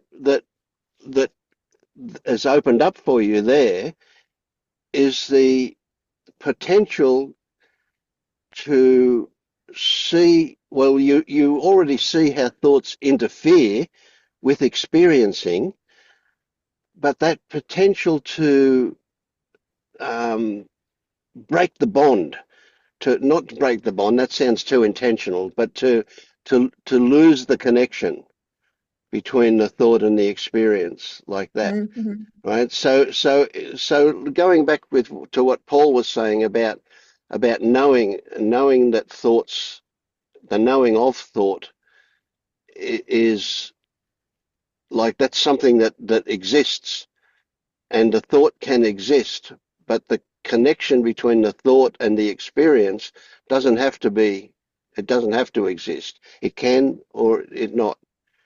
And if it does, it's like it's a stickiness, it's a hook. And if we can just undo the Velcro between the thought and the experience, then they are two separate things that happen. The thoughts may still happen, but they don't have that stickiness anymore. Yeah. And this is what I wasn't able to do earlier this week. I wasn't Yes. able to untie them. Yes. Okay, well, but Although, you're talking about control and intention again. yeah, So these may happen, but they won't happen because you do it. What, in fact, any effort to do is going to make it worse. worse. Well, I didn't want to say the word worse, but yeah, that's what I meant. It's going to make it harder, stronger, or whatever, because that effort is where the stickiness is. Mhm. So when you can allow the thought to exist as a thought and the experience to exist as an experience, they're not connected. although I don't believe myself. I don't believe myself. Although I had in the past weeks, I had the experience that there was experience without thoughts, and there were thoughts without experience, and I saw that. But I still hold this belief that they have to come together, that they have to be tied together. Mm. Well, they So frequently what I are, but saw, I don't believe. I see it, I don't believe. yes, yes. So Yeah, sorry. I was just going to say, consider that they frequently are, they frequently seem to be tied together, and that seeming is a kind of a knot that ties them together, but that they don't have to be. But it can only be a happening when they untie the knot, when they're not tied together. It can't be anything that you do, because any effort that you put into doing it will make the knot tighter, so to speak. Yeah. Sorry, you were going to say? Do you remember? I'm going to stay with it. I'm going to Mm. stay with it. I had the experience of having a sensation without a thought in middle of the nights. I woke up one night and there was a sensation, and there were some thoughts like, oh, this is a sensation, some kind of heaviness in the chest, let's say, something heavy. And I thought to myself, I might put a label on it now, but I'm not going to. I'm just staying with the sensation. So I had the experience without thinking. I deliberately didn't tie any thoughts to the sensation. Okay. So here's what comes to mind. You can be fooled by the sequence of events, right? And again, you can tie the thought that I'm not going to put a label on it to the actual act of not putting a label on it. But they are correlation, not causation. Let's put it this way, your brain had already experienced the circumstances of the possibility of not putting a label on it before the thought came along that says, I will not put a label on it. Right? If you haven't already seen it, I can put a link to an experiment that says that your brain will know what you're going to do up to, in this case, the experiment said 11 seconds before I know. you actually know what you're going to do. Yeah. I know that. I Yeah. know So that. yeah. So in this case, your brain had already made the decision, if you like, or rather, the circumstances had happened that your brain had not. It just seems like a decision not to put a label on it way before the thought came along that said, I won't put a label on it. Right. So what I'm trying to do is to show you the delusion that causation is what's going on rather than correlation. Right. So where did the thought come from is another way to put it. This is just another perspective on the same thing. Where did the thought come from that said, I'm not going to put a label on it? You don't know. You don't know where that thought turned up from. It just turned up, right? But why that thought? Why not another thought? And why not even no thoughts about it, simply the act of putting a label on it? Oh, there's contraction or heaviness or whatever. Yeah. See, so it's pertinent that that didn't happen. But it wasn't because of any intent or any control or any decision or any choice or any of those things. And that's the illusion or the delusion that may still exist for you that says, I'm going to do this. I'm going to remove the connection between thought and action. when I watch myself brush my teeth. You're not going to do it. It'll happen or it won't happen. So be relaxed. No effort Okay. required. No effort required at all. Okay. Tonight I'll have no intention at all. I go brush my teeth Yes. and see what Yes. happens. Okay. And you can even watch the no intention. Is having no intention a decision, or is Hmm. it just an alternative that's popped up? And so if you say, I'm not going to have that, I'm not going to do it, I have no intention to do it, you're still doing it. Is an intention. Yeah, that's right. The negative is the positive, and the positive is the negative. The same thing. Yeah. And so what we have is a thought that we treat very gently that says, maybe it'll happen. Yeah. Yeah. Yeah. I We had put this we. attitude when sorry. I was just going to say, when we plant a seed, if we keep digging around it, it's never gonna grow. We have to plant it and then leave it alone. Just water it, but not. This is the hardest for me. This is the Yeah. hardest for me. I'm the Yeah. digger. When I start poking, I never stop. Yeah. Okay. No intentions, just relax. I had this attitude when I first came to you, and this was new for me, having this attitude. But now I see myself biting again. Oh, something's moving. Wow. Let's Yes, jump yes, yes. Yeah, on because you it. get so Yeah. close, you Oh, kind of want there. yeah. Yeah. Relaxing now again. Excellent. Not doing anything, actually. Okay. Thanks. And this spreads to everything. This spreads to accepting that life offers whatever, and and any idea that we need to steer ourselves through that is just unnecessary. Yeah. Mm. What happens, happens. Yes, and it's not deterministic, and it's not totally random. It's almost indescribable what happens. Yeah, conditions Yeah. again. Yeah. I was much more relaxed a few weeks ago. Hmm. Okay. And can you remember being relaxed, or can you only remember that you were relaxed? That I You- were relaxed.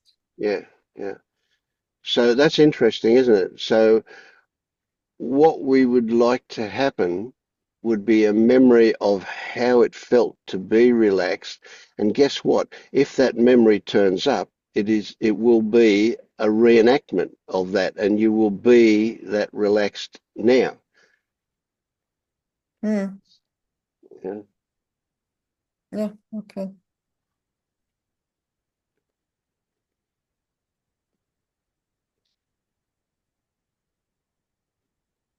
I won't say it's easy. It's just what happens, happens, because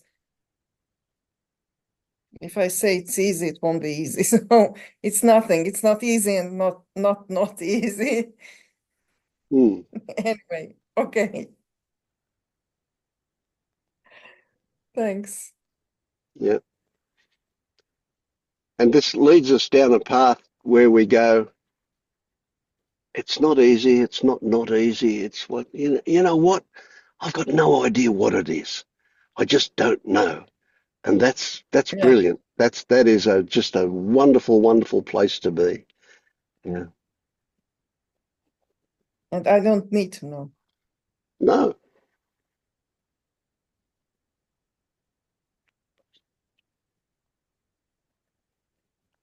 because, and it's a tricky one, because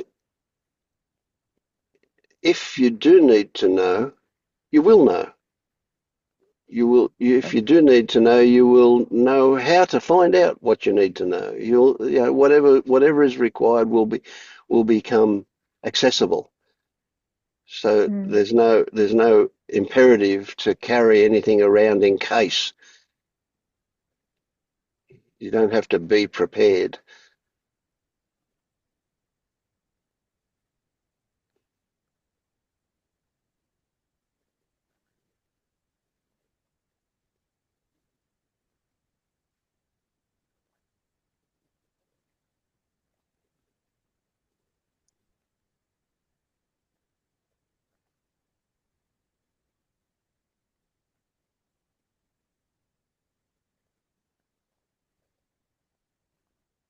What's your recent experience, Ramesh?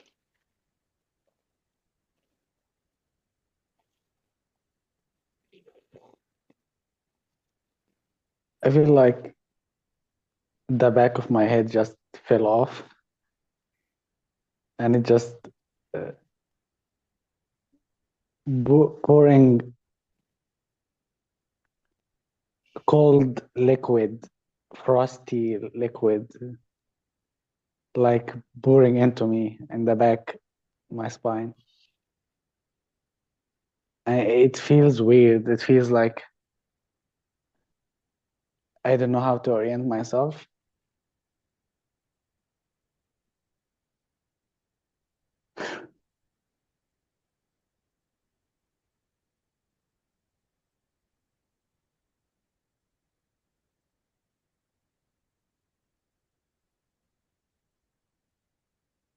Does saying you don't know how to orient yourself mean that you feel disoriented? Yeah, kind of. It's like I'm lost in a frozen, Yeah. empty land.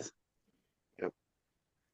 And that's uncomfortable enough or more that you then go, I want this to change. I want to feel oriented and not feel this.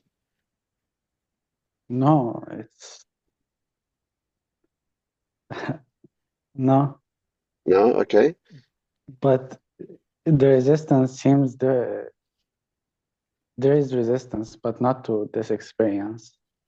Right. It's like it's like completely disconnected. Like the resistance is doing its thing here, and this experience is here. It's completely irrelevant. Hmm. So would you say, is the resistance to something else, or is the resistance unconnected to anything? It's just resistance. Is it possible to have resistance without it being connected to something?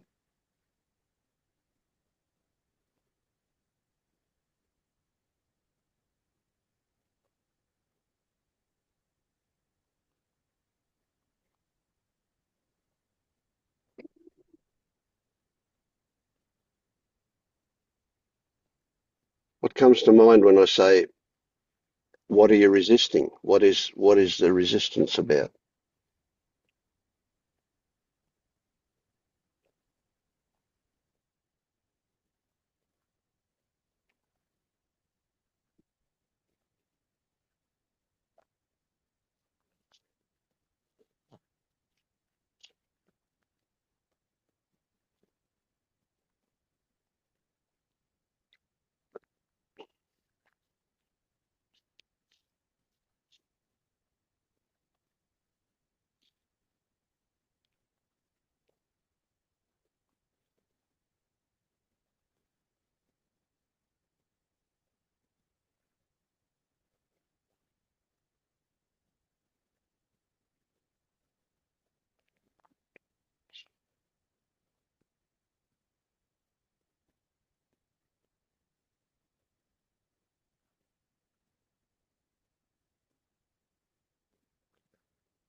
So there's thoughts about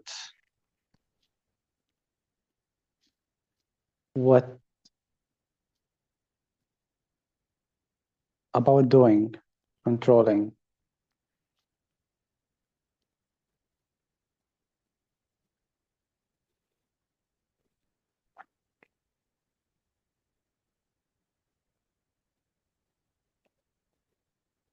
And this insistence of knowing what to do, or if I'm doing the right thing, or if I'm giving my attention to what's needed, or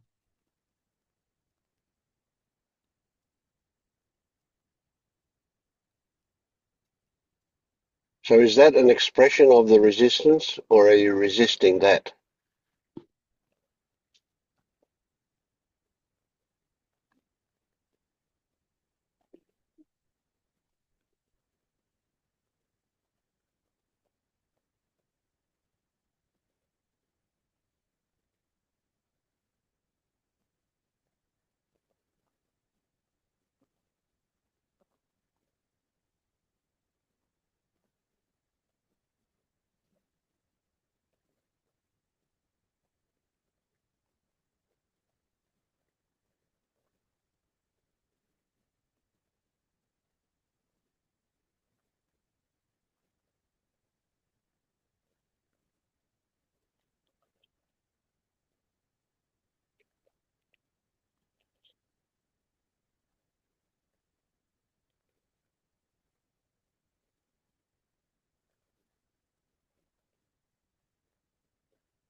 it's not as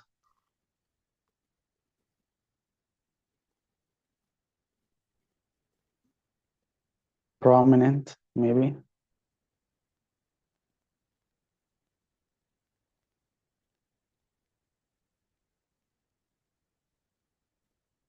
It's almost like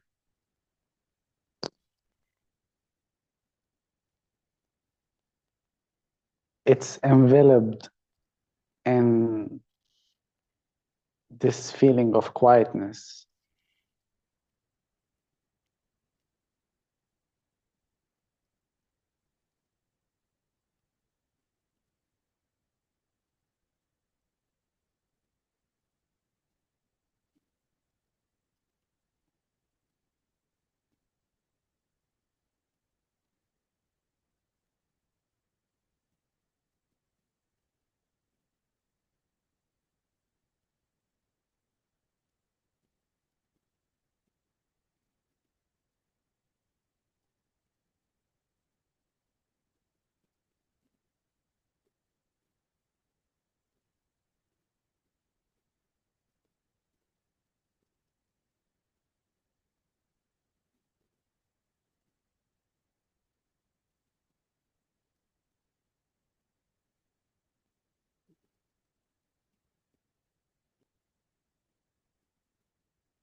Say more about the feeling of quietness.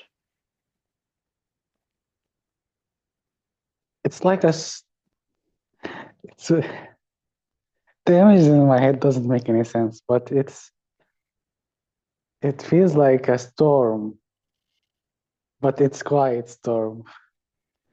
Right, yep.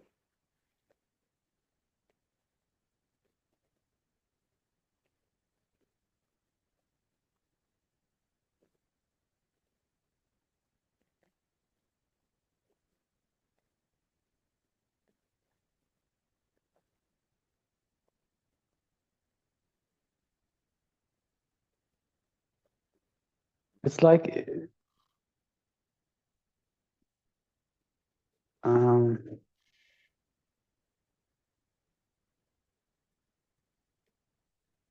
screaming in a vast space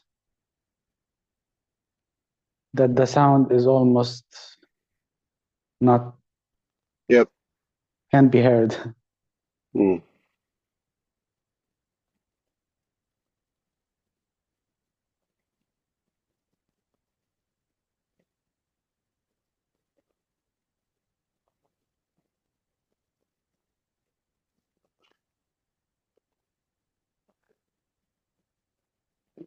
When you say can't be heard, it's because there is no sound to be heard.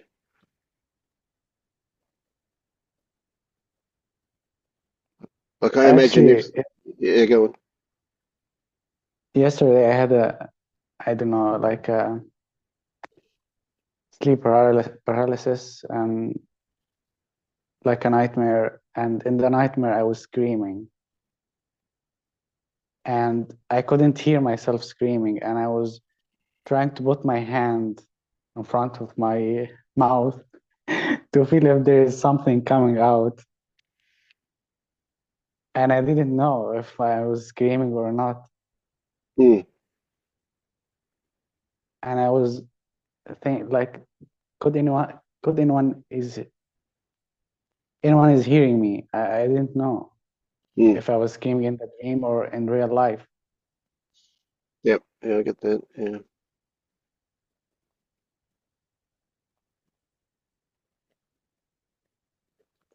So I'm interested in the feeling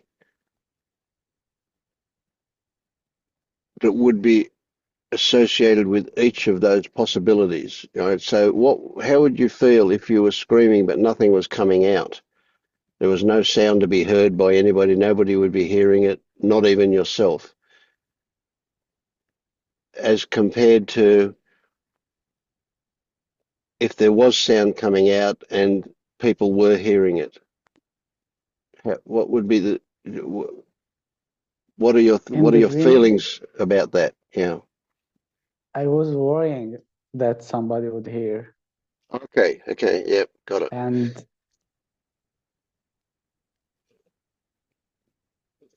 but at the same time I was scared of not being able to move.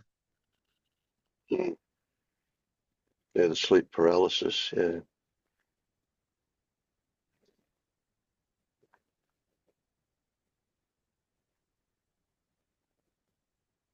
Mm.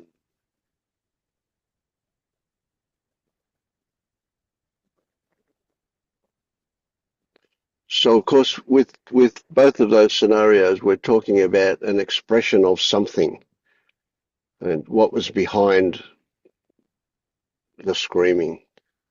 What was it expressing? What was it an expression of? Did that occur to you? Was that a question that turned up? Or was it all just about the screaming and being heard or not heard?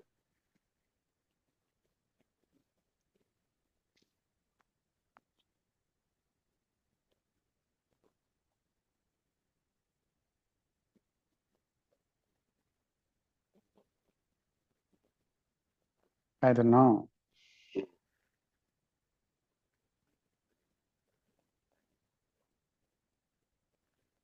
So it's that case again of it's not about what comes up, it's about what triggers it.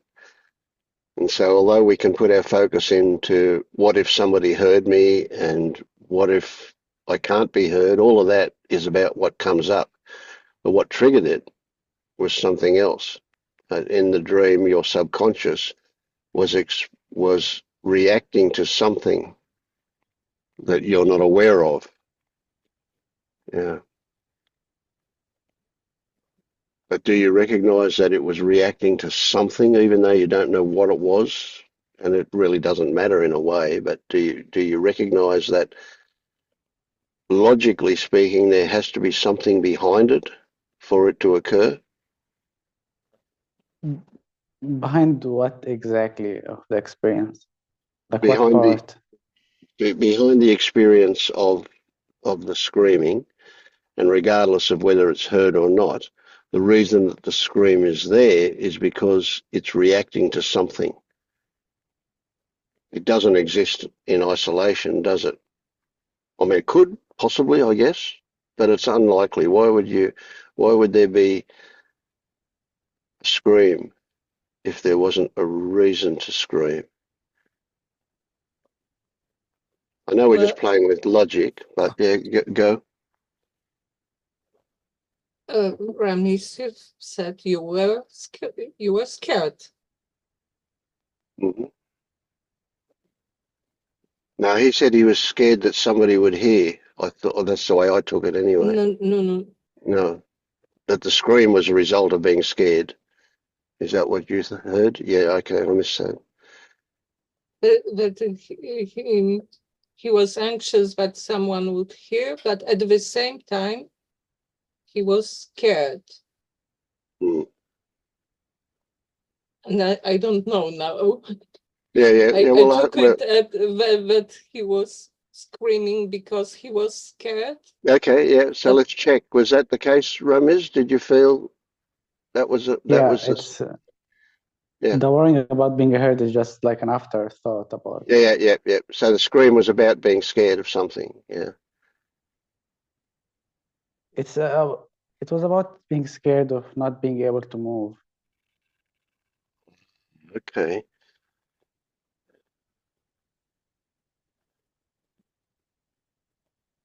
And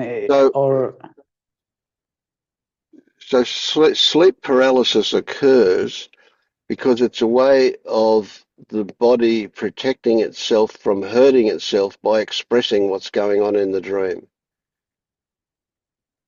And you were unaware of what was going on that required the body to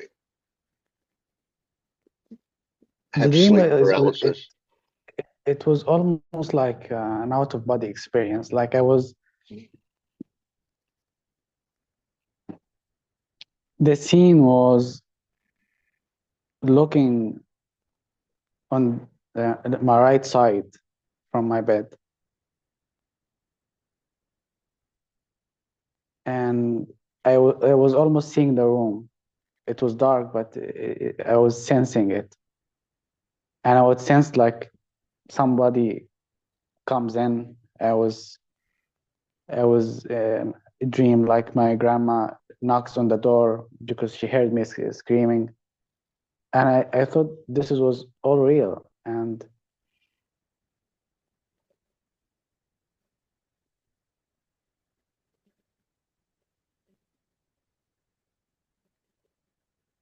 it's like I was a fixed screen. I was not able to move it like I couldn't move Mm, it. that's the paralysis, yeah.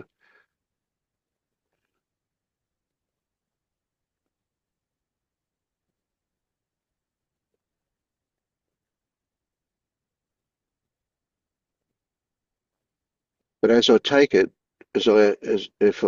correct me if I'm wrong, that all of that was afterwards. The idea of your grandmother coming in because she heard you screaming was after the paralysis, not before it. It wasn't the instigator of the paralysis, was it?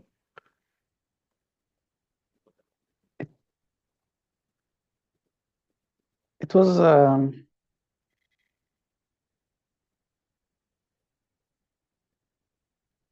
I don't remember the sequence, but it was like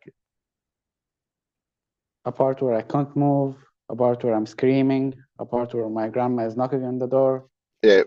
and All after is what I'm they're all saying. All, mixed. yeah. So what was before that? You have no idea, I guess, but do you recognize that something triggered the whole experience? There was something before that, even though you don't see what it was. It usually happens when I fall asleep laying on my back, for some reason. Mm. Yeah. My experience with sleep paralysis, it's always when we're on our back for some reason. I don't know whether that's an actual thing or just my memory of it, that experience. Yeah. Is it, oh, we're speculating now. I say, is it because lying on our back we're more vulnerable? I don't know. Yeah, it's just, who knows? Yeah. Yeah.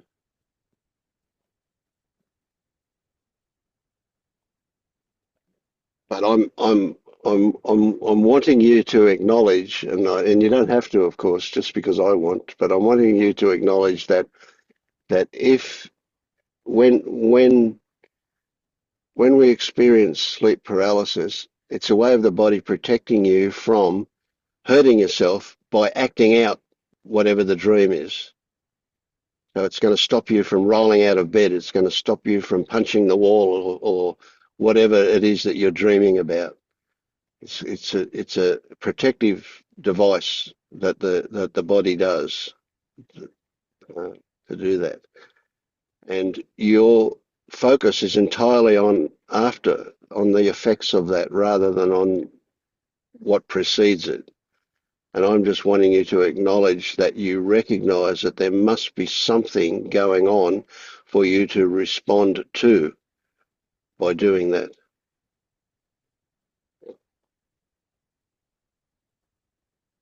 I don't want you to know what it is. I mean, I know we can't create knowing about what it might be. I just want you to see if you recognize that there is something unknown, even, that something is there that promotes that entire experience.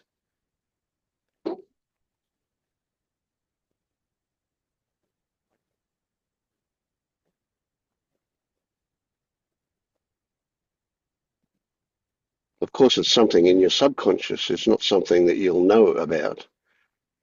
Otherwise, you wouldn't even have, if you knew it, you wouldn't even have that experience like that. It's part of the not knowing.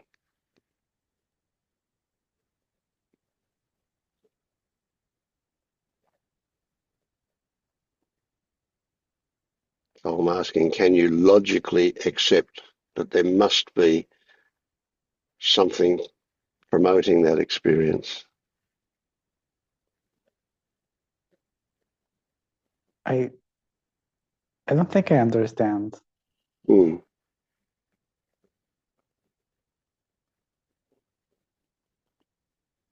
Yeah, I get that. Yeah. My mind immediately said, "Oh, that's a defensive thing. That you're not understanding it is being defensive about it." Okay, so we don't need to push it. It's just a thought. Yeah. I don't feel defensive. It's, Vince, it's your defensive mechanism. You always jump to something you understand. Yeah, yeah. Of course, it's a story that I invented for my own purpose, I guess. Yeah, sure. Mm. Could you give me a hint? I'm open to it. Mm. Well, I'm not sure what Vince is talking about, but for me, sleep paralysis happens when I have a nightmare and I really want to wake up. And sometimes I succeed and I wake up prematurely. Mm. And then I am still paralyzed. Yes. And so in that case, it's really obvious that the nightmare was the preceding the experience of paralyzed, etc., etc. So the nightmare was an expression of something unconscious. It may, obviously, it's nightmares are metaphoric. They're not literal. But okay, so there was something. Now Ramiz is not acknowledging that Well, maybe Ramis, maybe you don't remember the nightmare. Yeah, sure. Okay. Yeah, I'm not, wanting you to remember that there was a nightmare or whatever it was preceding. I'm just wanting you to accept that logically speaking, and that's nothing definite about that either, but logically speaking, there must be something preceding that experience. That's all. So we're not In going the to ever dream, find out. Yeah, go on. In the dream you were. there was in and out of the sleep paralysis. It almost there was like a navigation, like or a way of remembering how to actually move. And I was like slipping in and out. I can move, and suddenly I can't. And the scene doesn't it change? Okay, yeah, that changes it. That's interesting. And that changes it for me, yeah. So it may well be that the in and out of sleep paralysis was the thing in itself. It wasn't preceded by anything. It may well be that your experiencing was an experiment with being able to move or not move. Or an experiment I about going into the body? Yeah. I don't really understand what do you mean by in and out. When out of paralysis, where were you? In what state? It's the same scene. It's the same.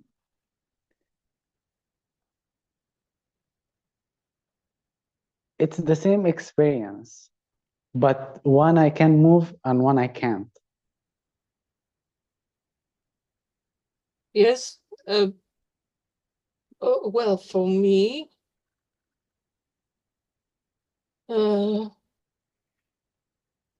it's in sleep paralysis. I really want to move, and sometimes it seems like I move, that I'm able to move my hand with some effort, but then it turns out it was a dream.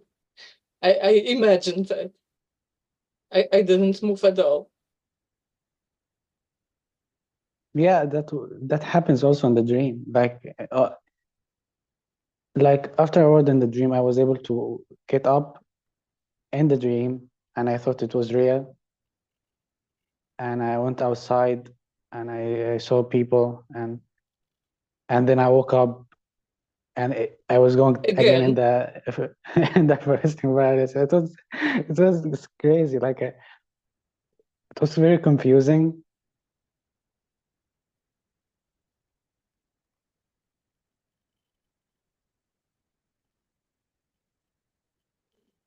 But what was fascinating about it is the remembering of how to move.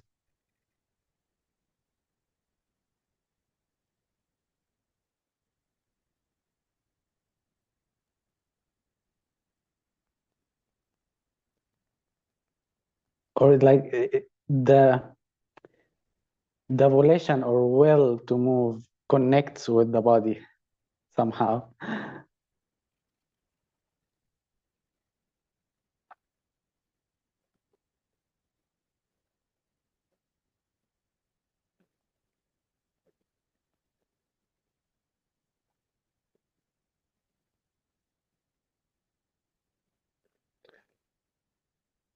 Yeah. I'm wondering if it was a metaphor, the experience was a metaphor for something. It, it it's just a question mark in my mind, but maybe, yeah, when you said remembering, I got stuck on that word, and you remembered, you owned it again. It became part of you again. Remembering and dismembering is like when we cut your arm off, we dismember. And when you remember, it's yours again. You bring it back. So remembering how to move Uh,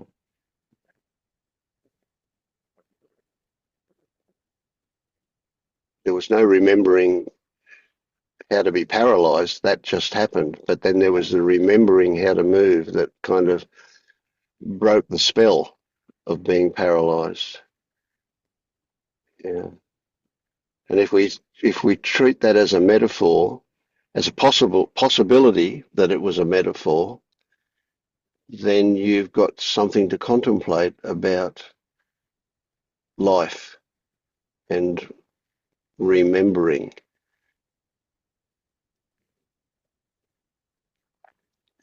how to be healthy, remembering how to be whole, remembering how to be happy. I don't know. Anyway, it's just a possibility that might be worth considering. But we don't need to look for answers. We just need to state the question and then contemplate possibilities. And never come to an actual answer, just possibilities.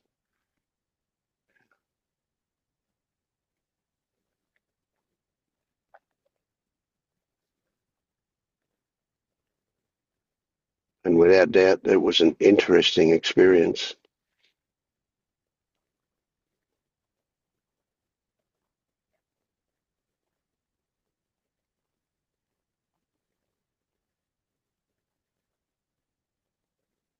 Mhm.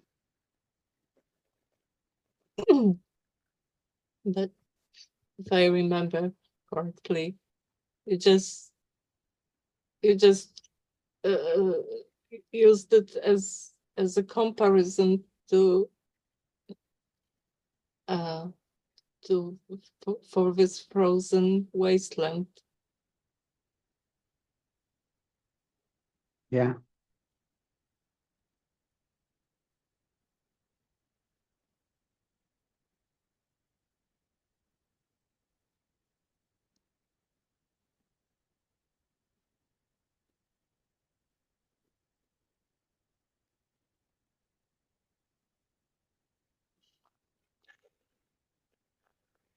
This might be a big stretch, but thoughts turn up. What if it's a metaphor for remembering how to wake up? And I mean, you could almost take that literally, but as a metaphor, I'm talking about waking up as in enlightenment. What if you already know how to do that and you're just remembering now? Because that has validity for me, and when I think of you. You know, you've got a huge bag of tools that you've been carrying around for a long time, but yeah, who knows? Is What it? tools?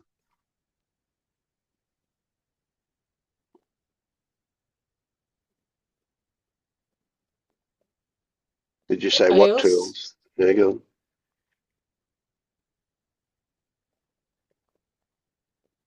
Go, Bianca. uh, well, I also got the feeling that this frozen wasteland feels good. Yeah, it does.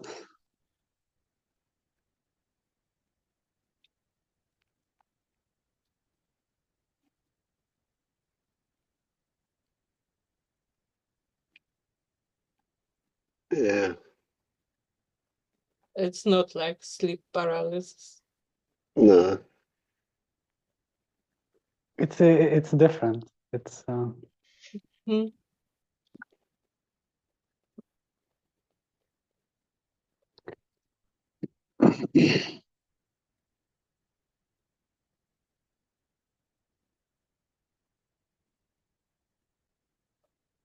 Hmm. I smile because I talked with a friend about this. It is sometimes called the desert. For me, I imagine it like a big step where the sky is so enormous. and there is only tall grass, and it is a pathless land.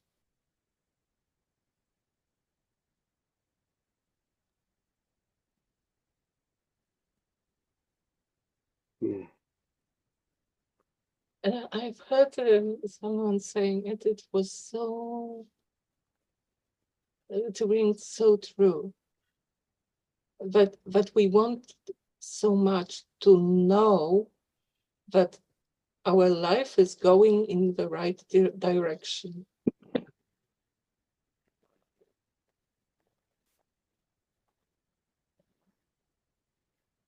And there is no knowing.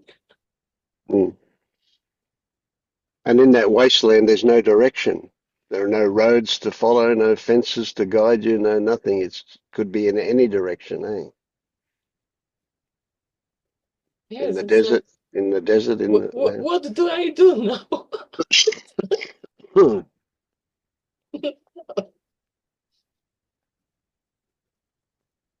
Mm.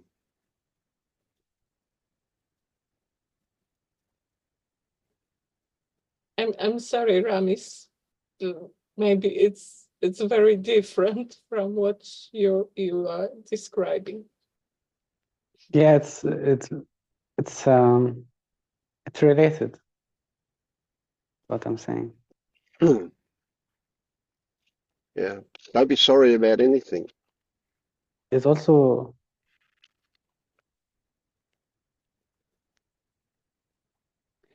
it feels like there is no foundation or there's nothing to rest the back on or something.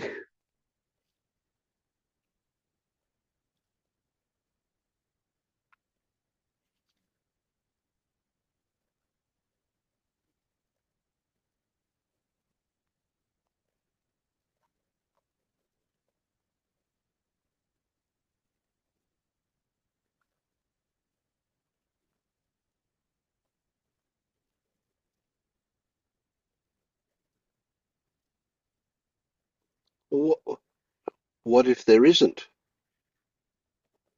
There's nothing to, yeah. What if there isn't anything to rest, to stabilize, to give relief? What if it's that is the way it is? Yet there is a possibility that somewhere in that the feeling of need for that disappears. I mean, I'm just playing with fantasy here that it seems to me that no, there's nothing solid, no such thing as anything solid. There is no resting anywhere, but there's also no need for it. It's almost like we're floating in the vacuum of space, and the lack of gravity is what supports everything.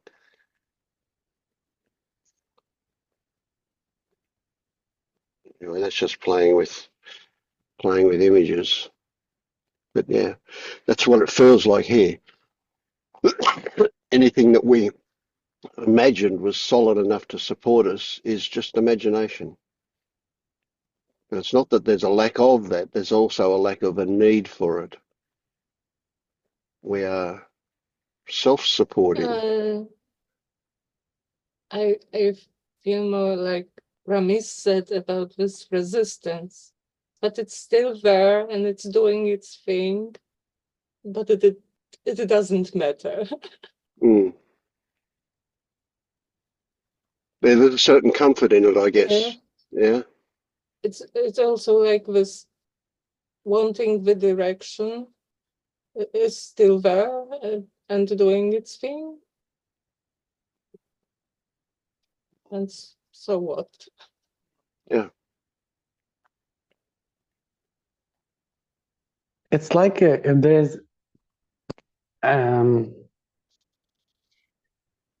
scene with a child and a dad, and the child is about to do something and he's scared of, or he doesn't want to do it, and the dad is just standing behind him and you can do it, that's okay. Or And in that scene, you can be the child, and you can be the dad. And when you are the dad, the child doesn't disappear. He's still scared, but it's it's okay. There's nothing to be scared of, kind of. But he's still scared. He's still saying, "No, I don't want to do this." Hmm.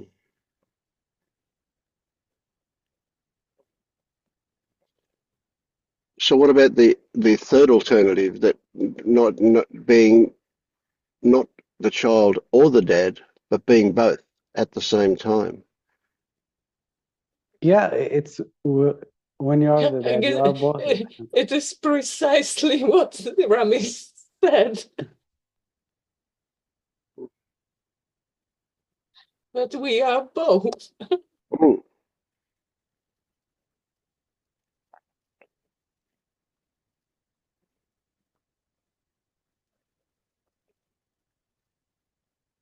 Hmm.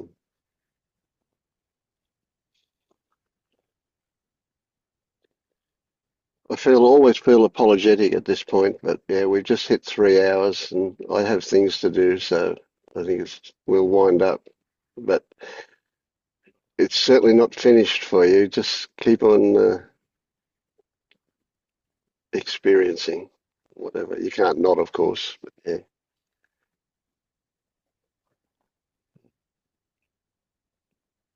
Thank you. You're very welcome. Thank you. All right. See you later. Bye. Thanks, bye.